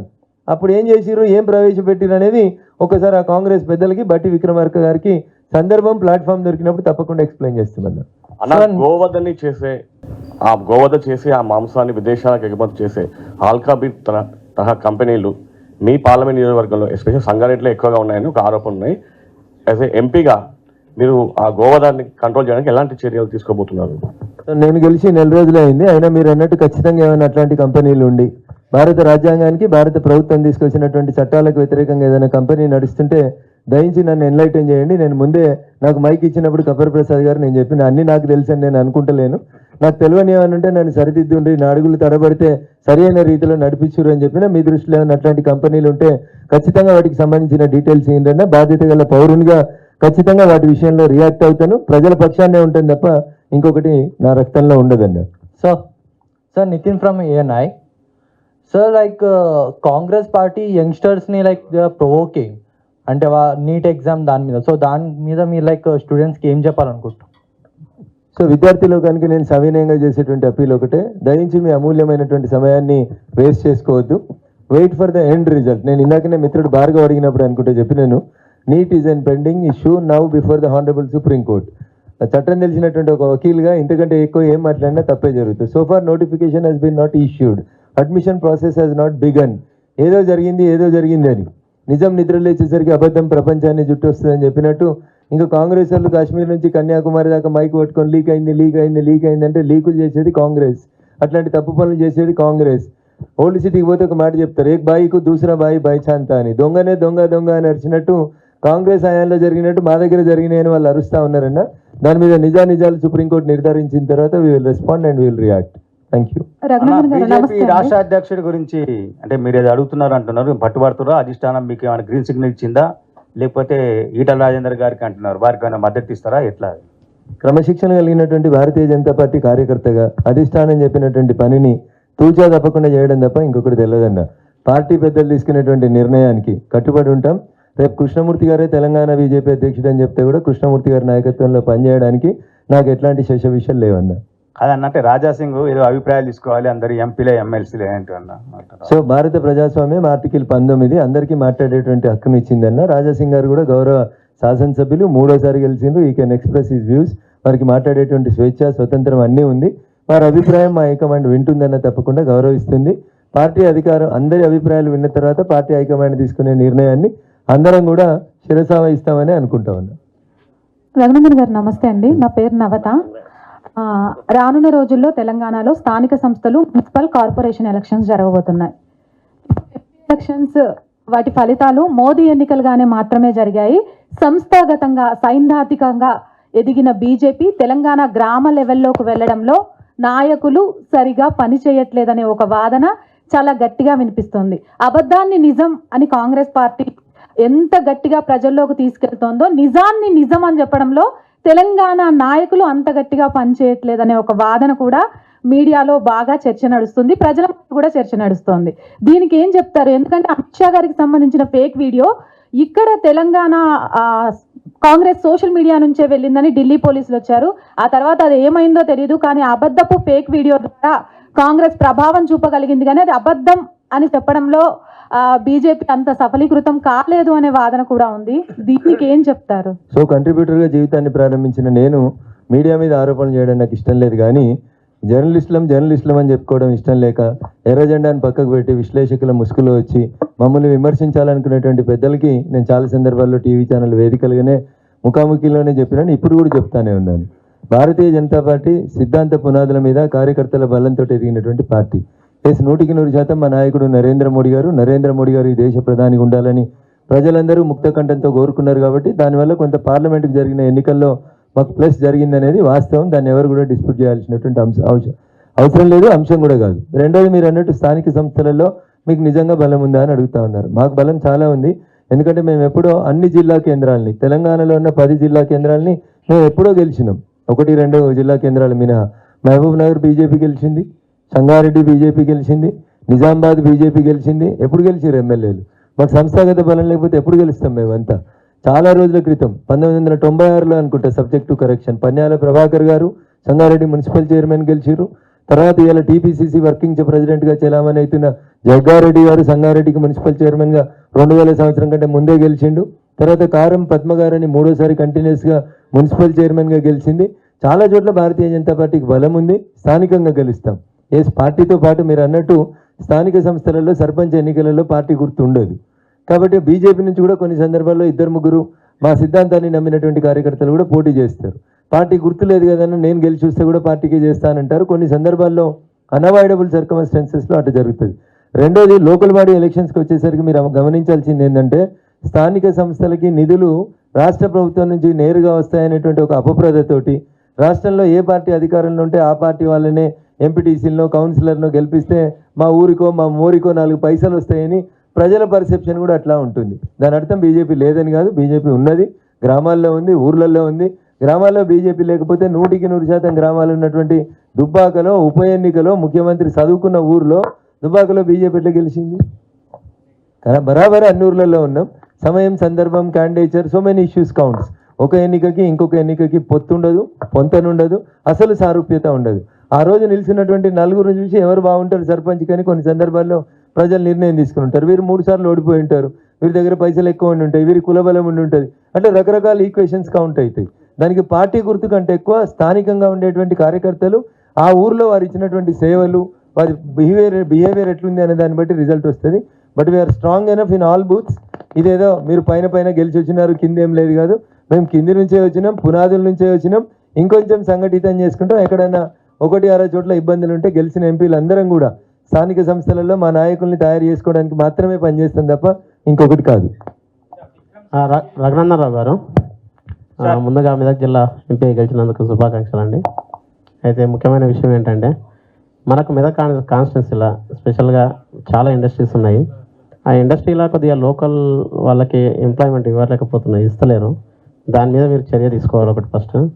రెండోదండి, Modi వచ్చినాక ఈడీ వస్తారని చెప్పి కేసీఆర్ బాగా అనేవాళ్ళు. కానీ రఘునందనరావు వచ్చిన తర్వాత ఈడీ వస్తున్నారని చెప్పేసి ఇప్పుడు నిన్నటి ఎమ్మెల్యే మైపాల్ రెడ్డి అంటున్నారు. దానికి మీరు ఏ సమాధానం చెప్తారు? Thank you. సో కామన్గా నేను వేగంగా మాట్లాడదలుచుకోలేదు, వాస్తవాలే మాట్లాడదలుచుకున్నాను. చాలామంది రాజకీయ నాయకుల్ని మీరు ఈ ప్రశ్న అడిగితే చెప్పే సమాధానం చట్టం తన పని తాను చేసుకుపోతుంది, మాకేం సంబంధం లేదు అని చెప్తారు. కానీ చట్టం తెలిసిన వ్యక్తిగా నేను ఇంకొక అడుగు ముందుకేసి చెప్తాను. మైపాల్ రెడ్డి గారి కుటుంబ సభ్యుల మీద పోలీస్ పటాన్చెరు ఒక కేసు నమోదు చేసినారు. నమోదు చేసినటువంటి కేసు కారణం ఏంటంటే, తహసీల్దార్ పటాన్చెరు గారు ఒక కంప్లైంట్ ఇచ్చినారు. ఆ కంప్లైంట్లో ఏమి ఇచ్చినారంటే, వాళ్ళు సందీప్ శాండ్స్ అండ్ మైన్స్ పేరిట ఒక లైసెన్స్ తీసుకున్నారని, వాళ్ళకు ఒక 5 ఎకరాల ప్రభుత్వ భూమిని మైనింగ్ కోసం లీజ్కి ఇస్తే వాళ్ళు చుట్టూ ఉన్నటువంటి 50 ఎకరాల్లో మైనింగ్ చేసినారని, ఆ మైనింగ్ చేసిన దానికి ప్రభుత్వ ఉత్తర్వుల ప్రకారం రేటు కడితే అది సుమారు 300 కోట్ల పైచీలకు ఉంటుందని, ఇది స్థానిక తహసీల్దార్ ఇచ్చిన కంప్లైంట్ మేరకి మైపాల్ రెడ్డి గారి సోదరుని మీద ఎఫ్ఐఆర్ నమోదైంది. రఘునందనరావు ఎంపీ అయ్యే కంటే ముందు, ఈడీ వచ్చే కంటే ముందు తెలంగాణ పోలీసులు, పటాన్చెరు పోలీసులు ఆ గూడెం మైపాల్ రెడ్డి గారి సోదరుని అరెస్ట్ చేసి రిమాండ్ పంపించారు. ఆ తర్వాత ప్రభుత్వం వారికి ఒక నోటీస్ ఇచ్చింది. సుమారు 40 కోట్ల రూపాయలు మైనింగ్ సెస్ బాకీ ఉన్నారని, 300 కోట్ల రూపాయల మైన్ని మీరు అక్రమంగా తవ్వుకున్నారని ఇచ్చినారు. దాని మీద కొంతమంది న్యాయవాద మిత్రులు వాళ్ళు ఈడీకి ఒక కంప్లైంట్ ఇచ్చినారు. సో ఈడీ మిత్రులందరికీ కూడా ఒక విజ్ఞప్తి దయచేసి, ఈడీ ఎప్పుడు వస్తుంది ఈ దేశంలో ఎవరింటికైనా అంటే, ముందు ఒక ఎఫ్ఐఆర్ నమోదై ఉండాలి. ముందు ఒక ఎఫ్ఐఆర్, రేపు రఘునందన్ రావు ఇంటికి రావాలంటే ఈడీ రఘునందన్ రావు మీద ముందే ఒక ఎఫ్ఐఆర్ నమోదై ఉండాలి. ఆ ఎఫ్ఐఆర్లో ఆర్థిక లావాదేవీలు జరిగినాయి అనేటువంటి ఒక ఆరోపణ ఉండాలి. ఉన్నప్పుడు క్వైట్ న్యాచురల్గా ఈడీ అనేది వస్తుంది. మైపాల్ రెడ్డి గారి తమ్ముని మీద రఘునందన్ రావు కంప్లైంట్ ఇవ్వలేదు, తహసీల్దార్ పటాన్ చెరువు కంప్లైంట్ ఇచ్చినాడు. అప్పటికి రఘునందన్ రావు ఎంపీ కాదు, ఓడిపోయిన ఎమ్మెల్యే. తహసీల్దార్ పటాన్ చెరువు ఇచ్చిన కంప్లైంట్ మేరకు వాళ్ళ మీద ఎఫ్ఐఆర్ నమోదైంది, అరెస్ట్ అయినారు, జైలుకు పోయినారు, చట్ట ప్రకారం బెయిల్ తీసుకొని వచ్చినారు. ఆ కంప్లైంట్ తర్వాత ప్రభుత్వానికి మరొక నివేదిక పంపించినారు. దాంట్లో 300 కోట్ల మైనింగ్ ఇల్లీగల్గా తవ్వినారు అని చెప్పి. సో దానికి సంబంధించి ఈడీ కూడా కంప్లైంట్ కాపీని తహసీల్దార్ గారు పంపించినారు. So based on those reports ED వచ్చింది తప్ప రఘునందన్ వచ్చినాక ఈడీ వచ్చిందంటే వెంకటరామరెడ్డి ఇంటికి రావాలి. ఎందుకంటే రఘునందన్ మీద పోటీ చేసింది వెంకటరామరెడ్డి కానీ మైపాల్ రెడ్డి గారు కాదు కదా. So there is no such type of vengeance politics అని చెప్పి తప్పు చేసినోడిని వదిలేద్దామా పక్క పార్టీలు అంటే, తప్పు చేసినోడు ఎవడైనా సరే, తప్పు చేసిన వాళ్ళు ఎవరైనా సరే, ఏ పార్టీ వాళ్ళైనా సరే చట్టం ముందు ట్రయల్ ఎదుర్కోవాల్సి వస్తుంది, శిక్షను అనుభవించాల్సిన పరిస్థితి వస్తుంది. సో మోడీ గారి తర్వాత ఈడీ, రఘునందన్ తర్వాత ఈడీ, ఇవన్నీ వినడానికి మీడియాలో చెప్పుకోవడానికి బాగుంటుంది. కానీ 300 కోట్ల మైనింగ్ తవ్విరా తవ్వలేదా, ప్రభుత్వానికి 39.5 కోట్లు ట్యాక్స్ కట్టాలన్నా వద్దా, దానికి తహసీల్దార్ ఇచ్చినటువంటి నోటీస్కి సమాధానం చెప్పాలి. నన్ను తిడితే నా మీద మీడియాలో మాట్లాడినంత మాత్రాన ఈడీ రాకమానదు, కేసులు కాకమానవు, మీరు ఫైన్ కట్టక తప్పనటువంటి పరిస్థితులు వస్తాయి. అన్న నమస్తే, నా పేరు దశరథ్, పటాన్చేరు రిపోర్టర్ నేను. అన్న మీరు మా ఎంపీ గారు కాబట్టి మీకు మీ దృష్టికి ఒక సమస్య తీసుకొస్తున్నాను. ఎమ్మెల్యే గారు గతంలో ఎమ్మెల్యే ఎలక్షన్ల టైంలో పటాన్చేరు ఎమ్మెల్యే గారు మైపాల్ రెడ్డి గారు మన మిత్రులతోటి వాళ్ళ కార్యకర్తల్లాగా పరిచయించుకొని వాళ్లకు 120 గజాలు అని చెప్పేసి వాళ్ళకి ఇవ్వడం జరిగింది. ఒక ప్లేస్లో 62 సర్వే నెంబర్ 30లో 48 ప్లాట్లు చేసి దాంట్లో 34 ప్లాట్లు జర్నలిస్టులకు ఇచ్చి మిగతా ప్లాట్లు వాళ్ళ అనుచరులకు ఇచ్చుకున్నాడు. అది కాకుండా 462 అమీన్పూర్లో అక్కడ కూడా ఒక 8 మంది జర్నలిస్టులకు ఇచ్చి మిగతా ల్యాండ్ వచ్చేసి వాళ్ళ అనుచరులకు ఇచ్చుకున్నాడు. ఇలాగే ఇవ్వచ్చు అన్న, చెప్పండి, ఇది మీ దృష్టికి తీసుకొస్తాను. ఇంకోటి అన్న, ఇది అక్రిడేషన్ ప్రాతిపదికంగా అని చెప్పేసి ఒక లీస్ట్ స్టేట్ తీసుకొచ్చి, అట్లా కాకుండా నాన్ అక్రిడేషన్ వాళ్ళకి ఇచ్చినారు, ప్లస్ సీనియర్లకు అన్నారు, సీనియర్ లేకున్నా వాళ్ళకి ఇచ్చినారు. చాలా ఇది ల్యాండ్ చాలా మటుకు కబ్జా బారిన పడింది. ఇది మీ దృష్టికి తీసుకొస్తున్నా, దీని విషయంలో మీరు చూడండి. తప్పకుండా జర్నలిస్ట్ మిత్రులు ఎవరైనా కంప్లైంట్ ఇస్తే కంప్లైంట్ కాపీ నాకు ఇవ్వండి. రాని వాళ్ళు ఎవరో ఒకరు కంప్లైంట్ ఇచ్చి ఉంటారు కదా, కంప్లైంట్ కాపీ నాకు ఇవ్వండి. దాంతోపాటు నేను ఒక లెటర్ని జత చేసి దాంట్లో ఏమైనా ఇల్లీగాలిటీస్ జరిగితే విచారణ జరిపించమని కలెక్టర్ గారికి లెటర్ రాస్తాను. కలెక్టర్ గారికి ఆల్రెడీ ఇచ్చినాను. ఒకటి 2 అసైన్మెంట్ కమిటీ చైర్మన్గా ఉండేది ఎమ్మెల్యేస్ ఉంటారు జనరల్గా. కానీ టీఆర్ఎస్ పార్టీ వచ్చిన తర్వాత ఎమ్మెల్యేల అధికారాలన్నీ కూడా ముఖ్యమంత్రి దగ్గరికి దఖలా చేసుకున్నారు. మరి మైపాల్ రెడ్డి గారు ఎమ్మెల్యే ఉన్నప్పుడు ఏమైనా అసైన్మెంట్ కమిటీ మీటింగ్ జరిగిందా? వారు ఏమైనా అసైన్మెంట్ కమిటీ హోదాలు అందరూ ఉంటారు, అన్ని పార్టీల వాళ్ళు ఉంటారు, ఆర్డీఓ గారు ఉంటారు. అప్పుడు ఏమైనా తీర్మానం జరిగిందా అనేది చూస్తే కానీ నేనేం చెప్పలేను. తప్పకుండా మీరు చెప్పిన 2 సర్వే నెంబర్ 60, సర్వే నెంబర్ 432 రెండు నాకు గుర్తున్నాయినా, ఎందుకంటే నేను అదే ఏరియాలో కంట్రిబ్యూటర్గా చేసినాను కాబట్టి. తప్పకుండా నేను కలెక్టర్ గారికి లెటర్ రాసి అందులో ఏమైనా అవకతవకలు జరిగితే పట్టాలు క్యాన్సిల్ చేయమని అడుగుతాను. మాజీ ముఖ్యమంత్రి కేసీఆర్ పై ఈడీ కేసు నమోదైందన్నారు, ఎక్కడైనా ఎఫ్ఐఆర్ నమోదైందా? దానికి సంబంధించిన డెవలప్మెంట్ ఏమైనా ఉందా? గొర్రెల స్కామ్కి సంబంధించి చంద్రశేఖరరావు గారి పేరు లేకుండా MD Telangana sheep and goat corporation పేరిట నోటీస్ వచ్చింది. ఇప్పుడు టెలిఫోన్ ట్యాపింగ్లో ఏం చెప్తున్నారు? అరెస్ట్ అయిన వాళ్ళందరూ, ఇప్పటిదాకా అరెస్ట్ అయిన వాళ్ళందరూ ఏం చెప్తున్నారు? ఎస్ఐబి చీఫ్ ప్రభాకర్ రావు గారు చెప్తే చేసినాము అని చెప్తున్నారు. ప్రభాకర్ రావు గారు అమెరికా నుంచి ఇప్పుడున్నటువంటి ఎస్ఐబి చీఫ్ ఫోన్ చేసి ఏం చెప్పిండ్రు? మీరు ఎందుకు మా ఇంటికి పోలీసులను పంపించిండ్రు అని అడిగినారు. అంటే ముఖ్యమంత్రి గారి కార్యాలయం నుంచి ఆదేశాలు వచ్చినాయి టెలిఫోన్ ట్యాపింగ్లో ఇన్వెస్టిగేషన్ చేయమని అని చెప్పి ఇప్పుడున్నటువంటి ఎస్ఐబి చీఫ్ చెప్పినారు. అప్పుడు ప్రభాకర్ రావు గారు ఏం చెప్పినారు? నేను చెప్తలేనన్న, ఇది అన్ని పేపర్లలో టీవీలలో వచ్చింది. అప్పుడున్న ముఖ్యమంత్రి చెప్తే నేను పనిచేసిన, ఇప్పుడున్న ముఖ్యమంత్రి చెప్తే మీరు పనిచేసినారని చెప్తున్నారు. సో అందుకని ఆ గొర్రెలకు సంబంధించినటువంటి కుంభకోణంలో ఎండి గారో లేకపోతే లక్ష్మారెడ్డి గారో ఈ దేశంలోకి వెళ్ళి పారిపోయినటువంటి ఆ కుంభకోణానికి సూత్రధారులను అందరినీ తెచ్చిన తర్వాత మళ్ళీ అన్ని ఏళ్ళు ఎటువైపు పోతాయి? రేపు ప్రభాకర్ రావు గారు వస్తారో రారో నాకు తెలియదు. వస్తే ఏం చెప్తారు? ప్రభాకర్ రావు గారు ఎస్ఐబి చీఫ్ గారు ముఖ్యమంత్రి గారు ఆదేశాలని అమలు చేసినటువంటి ఒక అధికారిని అని చెప్తారు. ఈ గొర్రెల షీపుల కుంభకోణం కూడా గాడికే పోతుంది, ఎండ్ రిజల్ట్ ఆడికే వస్తుంది. ఆల్రెడీ ఎఫ్ఐఆర్ రిజిస్టర్ అయిందన్న. ఎప్పుడైతే తెలంగాణ పోలీసు వాళ్ళు గొర్రెల కుంభకోణానికి సంబంధించి కొంతమందిని అరెస్ట్ చేసి డబ్బులకి అవకతవకలు జరిగినాయని చెప్పిండ్రో ఈడీ ఆటోమేటిక్ వచ్చేస్తుంది. నేను ఇందాక మీ ప్రశ్న రాకంటే ముందే చెప్పిన, ఈ దేశంలో ఎక్కడనైనా ఒక ఎఫ్ఐఆర్ ఇష్యూ అయ్యండి, ఆ ఎఫ్ఐఆర్లో డబ్బులకు సంబంధించిన అవకతవకలు జరిగినాయి అని రాసి ఉన్నట్లయితే next ED can straight away come to anybody's residence. దాంట్లో చంద్రశేఖరరావు గారి ఇల్లేం ఎగ్జంప్షన్ లేదు, దాంట్లో ఆల్రెడీ ఎఫ్ఐఆర్ నమోదైంది. ఎఫ్ఐఆర్లో ముద్దాయిలందరి పేర్లు ఉండాలని రూల్ ఏమి ఉండదు. FIR is only first hand information report. అది దాన్ని అంతకంటే ఎక్కువ ఏం చెప్తాం మనం, అంతకంటే ఎక్కువ ఏం చెప్పడానికి ఉండదు. Definitely he has to face the prosecution in sheep case.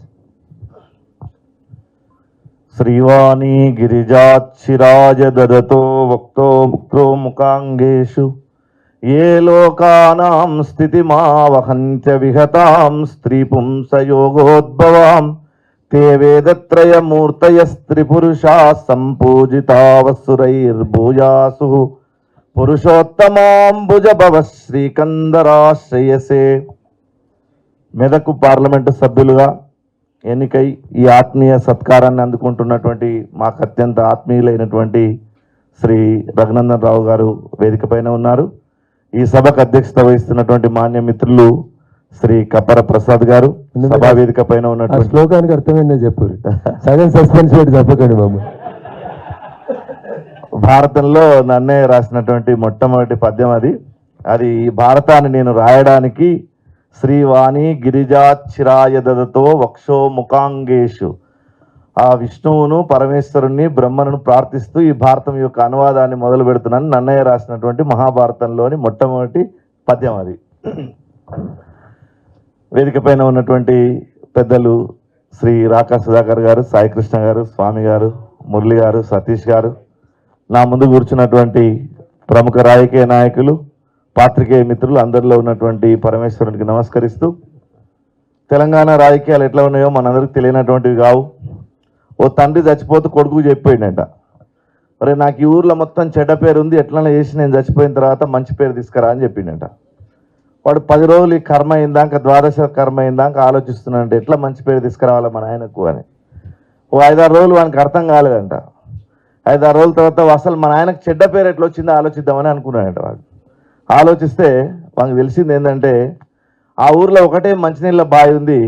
ఆ మంచినీళ్ళ బావి నుంచి అందరూ తాగడానికి నీళ్ళు తీసుకొని పోతున్నారు. ఈ తండ్రి పొద్దున్నే పండ్ల పూలు వేసుకొని పోయి ఆ కాలువలు ఉమ్మిచ్చేవాడంట. ఆ ఊరోళ్ళంతా అనుకున్నాడంటే ఎంత దరిద్రుడు వీడు కాలువలో ఉమ్మిచ్చిపోతాడు అని ఊరు అంతా వాడిని తిట్టుకొని వానికి చెడ్డ పేరు వచ్చిందట. కొడుకు 11 రోజులు అయిన మొదటి రోజు ఏం చేసినట్ట, వాడు పండ్ల పూలు వేసుకొని పోయి బాయిలు ఉమ్మేయడం మొదలుపెట్టినట. అందరూ అనుకున్నాడ తండ్రి కాలాలు ఉమ్మిచ్చేవాడు రా, వీడు బాయిలు ఉమ్మిస్తున్నాడు, ఎంత దుర్మార్గుడు అని అనుకునేవాడట. ఇవాళ ఉన్నటువంటి రాజకీయ పరిస్థితులు, మారుతున్నటువంటి ప్రభుత్వాల వ్యవస్థలు అట్లా ఉన్నాయి. ఇట్లాంటి ఈ సందర్భంలో ఒక మాటకారి, ఒక వాంగ్మి ఏదైనా తాను మాట్లాడుతుంటే తాను చెప్తున్నటువంటి గణాంకాలు కావచ్చు, లెక్కలు కావచ్చు, ఆయనకున్నటువంటి ఆలోచనలు చెప్తుంటే యాంకర్లే నోరు తెరిచి చూసేటటువంటి ఒక గొప్ప వాక్చాతుర్యం ఉన్నటువంటి ఆత్మీయులు రఘునందన్ రావు గారు ఇవాళ పార్లమెంటుకు వెళ్ళాలి అని మనందరం కోరుకున్నాం. ఆ సందర్భం జరిగింది. అట్లానే మెదక్ జిల్లాలో ఒక ఆయన మలినాథ సూర్య అని ఒక గొప్ప పండితుడు పుట్టాడు కొల్చారం అనే ఊర్లో. ఆయన గొప్ప సంస్కృత పండితుడు. ఎంత గొప్ప సంస్కృత పండితుడు అంటే ఆయన రాసినటువంటి కావ్యాలకు రాసినటువంటి వ్యాఖ్యానాలను ఘంటా వ్యాఖ్యానాలను పిలిచేవాళ్ళు. ఘంటా వ్యాఖ్యానం అంటే అర్థం ఏంటంటే పశువుల్ని మేతకు తీసుకొని పోయినప్పుడు ఒక ఆవుకు గంట కడితే, ఒక ఎద్దుకు లేదా ఆవుకు గంట కడితే దాని చుట్టూ మిగతా పశువులన్నీ తిరిగేవి. అట్లనే మలినాథ సూర్య రాసినటువంటి వ్యాఖ్యానాలకు భారతదేశంలో ఉండే అన్ని పండితులు ఆ మలినాథ సూర్య వ్యాఖ్యానం చుట్టూ తిరిగేవాళ్ళు. అట్లానే ఇవాళ తెలంగాణలో తెలుగు ఎంపీలలో రఘునందన్ రావు గారు లేవనెత్తేటటువంటి అంశాల చుట్టూ మొత్తం తెలుగు రాష్ట్రాల ఎంపీలు తిరగాలని చెప్పేసి నేను కోరుకుంటూ, వారు మరింత ముందుకు సాగాలని, వారిని గత 10 సంవత్సరాల నుంచి మేము వ్యక్తిగతంగా మీరు పార్టీలో ఉండాలి, సేవ చేయాలి అనేటటువంటి విషయంలో చాలా ఎక్కువ ప్రెషర్ చేసి ఆయనను ఈ వ్యవస్థ లోపల ఉండేటట్టుగా ఉండడంలో పాత్ర వహించడంలో మాత్రం నేను ఆత్మీయంగా వారితోటి దగ్గరగా ఉండడం జరిగింది. వారు ఇట్లాంటి ఒక ఆలోచనలు తెలంగాణలో ఒక గొప్ప, అది న్యాయశాస్త్రం విషయం కావచ్చు, జాతీయవాదం కావచ్చు, ఈ ప్రజల యొక్క సమస్యలు కావచ్చు, వాటన్నిటిలో మన యొక్క తెలంగాణ ప్రాంతాన్ని ముందుకు తీసుకొని పోయేటటువంటి దాంట్లో వారు ముందు వరుసలో ఉండాలని ఆ పరమేశ్వరుని కోరుకుంటూ వారికి ఆయురారోగ్యాలు ఇవ్వాలని కోరుకుంటూ నాకు ఈ అవకాశం ఇచ్చిన మా ప్రసాద్ గారికి ధన్యవాదాలు తెలియజేస్తూ ముగిస్తున్నాను. ప్రశ్న అడుగుతున్నా. ప్రశ్న ఏంటంటే, తెలుగు రాష్ట్రాల్లో జాతీయవాద ప్రభుత్వం రావాలని కోరుకునేటటువంటి వాళ్ళు చాలామంది ఉన్నారు. జర్నలిస్ట్ మిత్రుల్లో చాలామంది ఉన్నారు. ఇప్పటికీ పాపం వాళ్ళు అక్రిడేషన్ కార్డులని ప్లాట్లని కొంతమందికి పార్టీల ముఖం చూసి వాళ్ళ యొక్క సంస్థల ముఖం చూసి వాళ్ళ యొక్క కార్డులు రద్దు చేయడం ప్లాట్లు రద్దు చేయడం కూడా జరిగింది. దాని మీద రఘునందన్ రావు గారు ప్రత్యేకమైనటువంటి శ్రద్ధ చూపాలని చెప్పి కోరుకుంటూ వారు ఏ శ్రద్ధ చూపుతారో ఇంతకుముందు చెప్పారు కాబట్టి నా ప్రశ్న అయితే నా మనసులో ఉన్నటువంటిది అది. రెండవది, ఈ తెలుగు రాష్ట్రాల్లో జాతీయవాదాన్ని నిలబెట్టడానికి వారి యొక్క కృషి ఎలా ఉంటుందో 2 మాటల్లో వాళ్ళు వివరించాలని చెప్పేసి కోరుకుంటున్నాను. సో వకీల్గా మేము ఏమనుకుంటామంటే ప్రతిరోజు స్టూడెంట్ నిత్య విద్యార్థులమైనా నేర్చుకోవాలనుకుంటాం యోగి సార్. భవిష్యత్తులో కూడా జాతీయవాదాన్ని నిలబెట్టడానికి ఉభయ తెలుగు రాష్ట్రాల్లో జాతీయవాద ప్రభుత్వాలు ఏర్పాటు కావడానికి మీలాంటి పెద్దలు ఇచ్చేటువంటి సలహాలు సూచనలు తూచా తప్పకుండా పనిచేస్తాం. పార్టీలో క్రమశిక్షణ కలిగినటువంటి కార్యకర్తగా ఖచ్చితంగా కార్యకర్తల్ని కొత్త వాళ్ళని తయారు చేయడం, ఉన్న వాళ్ళని మరింత మెరుగ్గా పనిచేసే రీతిలో తీర్చిదిద్దడం, ఏమైనా గ్యాప్స్ ఉంటే వాటిని సరి చేసుకుంటూ ఖచ్చితంగా అంటే అందరు మాట్లాడినట్టు 24 అయిపోగానే 29లో గెలుస్తాం, 29 అయిపోగానే 34లో గెలుస్తామని చెప్పాను. కానీ definitely we're reaching towards our goal sir. దగ్గరికి వస్తూ ఉన్నాం. ప్రజల ఆశీస్సుల కోసం ప్రజలు మెచ్చిన రీతి లోపల పరిపాలన అందించేటువంటి ప్రయత్నం చేస్తాం సార్. తినగా వేప తీయనుండు అన్నట్టు మా కార్యకర్తలు కూడా కష్టాలను ఓర్చి గెలుపుకి దగ్గరికి వస్తూ ఉన్నారు. ఇంతకాలం అధికారం అంటే తెలియదు, అధికారం వస్తే లాభాలు ఏంటి అనేది తెలియదు. ఇప్పుడిప్పుడే కొత్తగా తెలంగాణ బీజేపీ కార్యకర్తలకు కూడా అధికారం వైపు అడుగులు పడితే రేపు మన కష్టాలు తీరుతాయి అనేటువంటి ఒక మెసేజ్ అర్థమవుతా ఉంది సార్. కాబట్టి ఖచ్చితంగా నేనైతే విశ్వసిస్తా ఉన్నాను సార్, తెలంగాణ రాష్ట్రంలో ఎప్పుడు ఎన్నికలు జరిగిన భవిష్యత్తు లోపల మేము అధికారంలోకి వస్తామనేటువంటి విశ్వాసం అయితే నాకు ఉంది సార్. మెదక్ గెలవంగా లేదు ఇంకా తెలంగాణ గెలుచుడు కష్టమని నేను అనుకుంటలేను సార్. ఖచ్చితంగా గెలుస్తామనే విశ్వాసం అయితే నాకు. జర్నలిస్ట్ మిత్రులకు అందరికీ నమస్తులు. ఎన్నికలకు ముందు జర్నలిస్ట్ మిత్రులు ఇక్కడే బహుశా ఇదే హోటల్లో ఇదే హాల్లో ఆ పైన మీటింగ్ పెట్టారు. అప్పుడేమో ఆశీర్వదించారు ఎంపీగా గెలిచి రావాలని, ఇప్పుడేమో సన్మానించారు గెలిచి వచ్చాక. అప్పుడు ఉన్నాను నేను, ఇప్పుడు ఉన్నాను కనుక ఒక పెద్ద ఉపన్యాసం ఇవ్వడానికి లేను. కానీ ఒక 2 మాటలు మాత్రం నేను ఇక్కడ జర్నలిస్ట్ మిత్రుల మధ్యన మేమిద్దరం ఆడ్ మెన్ అవుట్ అన్నట్టు మేమిద్దరం టీచర్స్, భాస్కర్ యోగి గారు నేను. అయితే వారితో బీజేపీలోకి వచ్చాక నేను బీజేపీలో ఉన్న వాళ్ళ లీడర్స్ను కీన్గా అబ్జర్వ్ చేసే లక్షణం నాకు ఉంది, ఎందుకంటే నేను ఏబీవీపీ వాణి కనుక. అయితే రఘునందన్లో ఉన్న బలమంతా మనం తెలుసు, ఏంది ఆయన వాగ్ధాటి కనుక. తర్వాత నేను పరిశోధిస్తే తెలిసింది ఏంటంటే వారి మూలాలు ఉపాధ్యాయ వృత్తి నుంచి ప్రారంభించారు కనుక మా ఉపాధ్యాయ సమస్యలు ఏదన్నా వారితో చెప్పుకుంటే బాగుంటుందని నేను అప్పుడప్పుడు ఫోన్లో మాట్లాడుతున్నప్పుడు చెప్పేవాడిని. రగన్న ప్రజలందరూ పెట్టిన పేరు ఆయనకు రగన్న. కాస్త కోవిడ్ తర్వాత ప్రైవేట్ రంగంలో ఉన్న టీచర్స్ లెక్చరర్స్ చాలా కష్టాలు పడుతున్నారని ఒకసారి ఫోన్లో చెప్తుంటే, ఇదంతా ఎందుకు సార్, ఒకసారి వాళ్ళందరినీ పిలవండి నేను వచ్చి కూర్చుంటా అన్నాడు. నాకు ఆశ్చర్యం అనిపించింది. తెలంగాణ లెక్చరర్స్ ఫోరము తెలంగాణ ఉద్యమాన్ని ముందుకు తీసుకెళ్ళడానికి 2007లో నేను ఫౌండర్ని.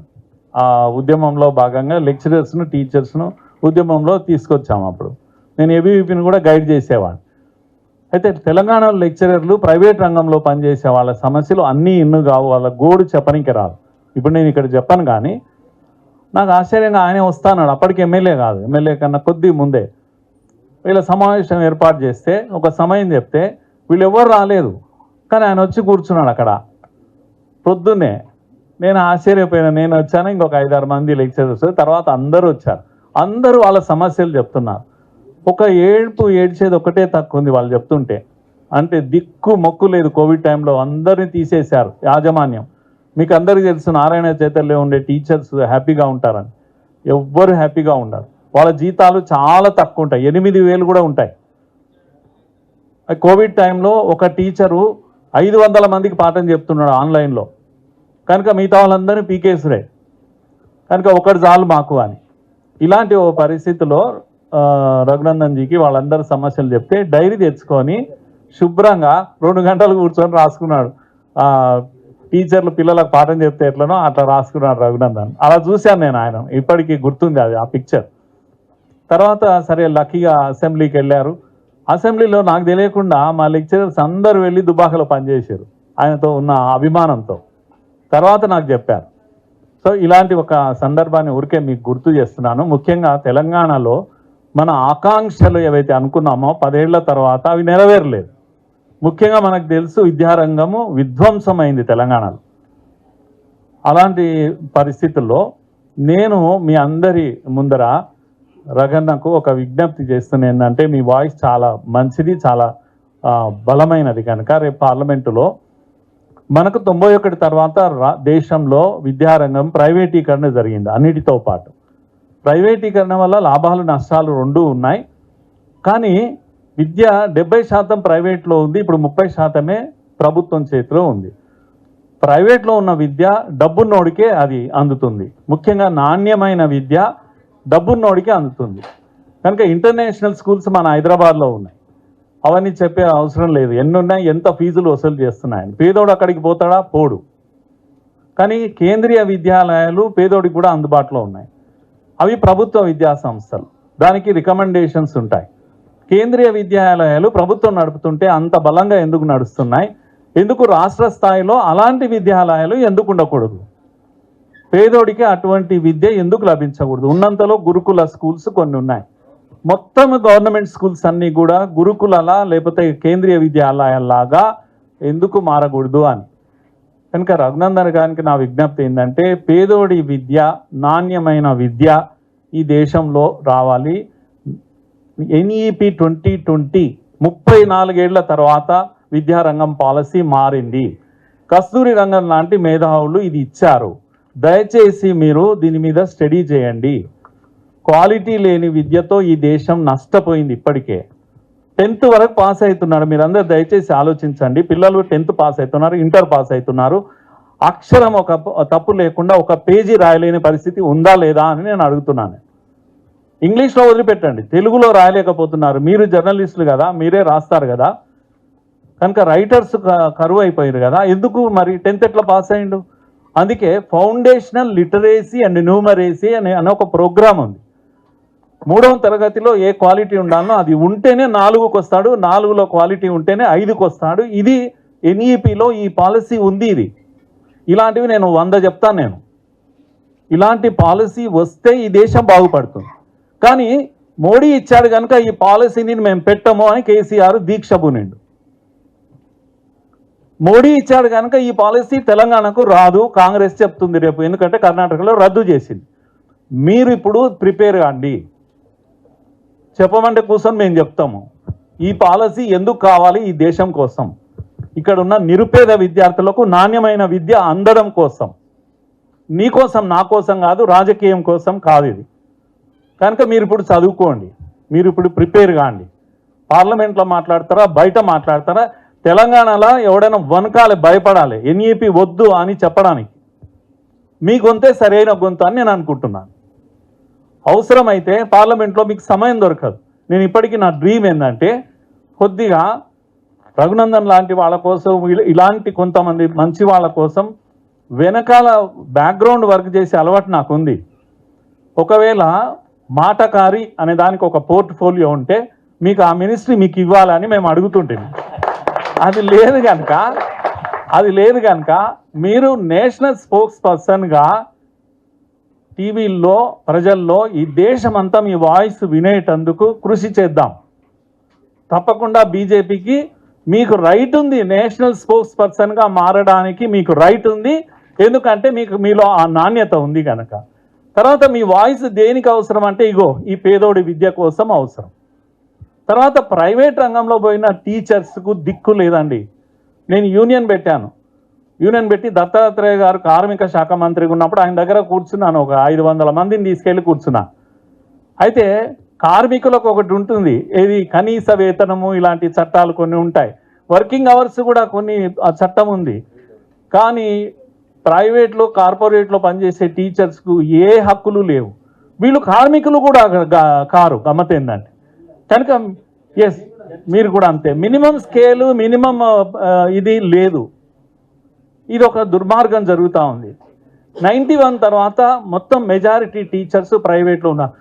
ప్రైవేట్ కాలేజీలకు, కార్పొరేట్ కాలేజీలకు ర్యాంకుల పంట వండించేటోడు వీడు, గొంతు వించుకొని పాఠం చెప్పేటోడు వీడు. వీడు రిజల్ట్ వచ్చినాడు షాంపియన్ వేసుకొని పండుగలు చేసుకుంటుంటారు పిల్లలు, తల్లిదండ్రులు, మేనేజ్మెంట్. వీడు టీచర్ ఎక్కడ ఉంటాడో ఏమో దిక్కుమొక్కు లేకుండా ఉంటాడు. వీడు రక్తం పిండి వీడు పాఠం చెప్తే ర్యాంక్ వచ్చింది, కానీ మజా చేసేటోడు కోట్ల రూపాయలు దండుకునేటోడు ఇంకొకడు. ఇది ఫ్యాక్ట్ కదా. ఇది జర్నలిస్ట్ మిత్రులు కనుక ఇంత ఆక్రోషంతో నేను మీ ముందర చెప్తున్నా. కనుక ఇలాంటి ఒక మార్పు ఈ దేశంలో రావాలంటే ఇలాంటి గొంతుల యొక్క అవసరం ఉంది. తెలంగాణలో అవసరమైతే మీ ప్రభుత్వం వస్తే ఇంకా బాగుంటుంది. కానీ నాకు కూడా అనుమానం ఉంది, ఎందుకంటే 8 అసెంబ్లీ 8 పార్లమెంట్ గెలిచిన మీరు 80 వస్తాయని అంటున్నారు, కానీ ఈ 8 పక్కల నిలబడాలనే నమ్మకం అయితే నాకుంది. పక్క నిలబడితే కదా 88 అయ్యేది. కనుక కలిసి ఉంటే తప్పకుండా అసెంబ్లీలో మీరు జయం సాధిస్తారు. అధ్యక్షుడు ఎవరు లేకపోతే ఉపాధ్యక్షుడు ఎవరు ఇది ముఖ్యం కాదు, కానీ కలిసి ఉండగలిగితే ఆ రోజు కూడా పెద్ద దూరం లేదు. ముఖ్యంగా నేను ఈ వేదిక మీద మీ ముందు ఎందుకు చెప్తున్నానంటే, ఈ రాష్ట్రంలో 40 ఏళ్ళుగా నేను కళ్ళతో చూస్తున్నాను, నలిగిపోయిన లక్షల మంది కార్యకర్తలు ఉన్నారు కింద. వాళ్ళు కోరుకుంటున్నారు ఈరోజు కాకపోతే రేపు అధికారంలో వస్తారు అని. కానీ నాయకులు మాత్రం పదవులను లేకపోతే వీటిని ఎంజాయ్ చేస్తూ కూర్చున్నారు. ఎందుకంటే వీళ్ళు కలిసి ఉండలేక, కలిసి కట్టుగా ప్రయాణం చేయలేక అన్యాయము కార్యకర్తలకు జరుగుతూ ఉంది అని మాత్రమే నేను విజ్ఞప్తి చేస్తున్నా.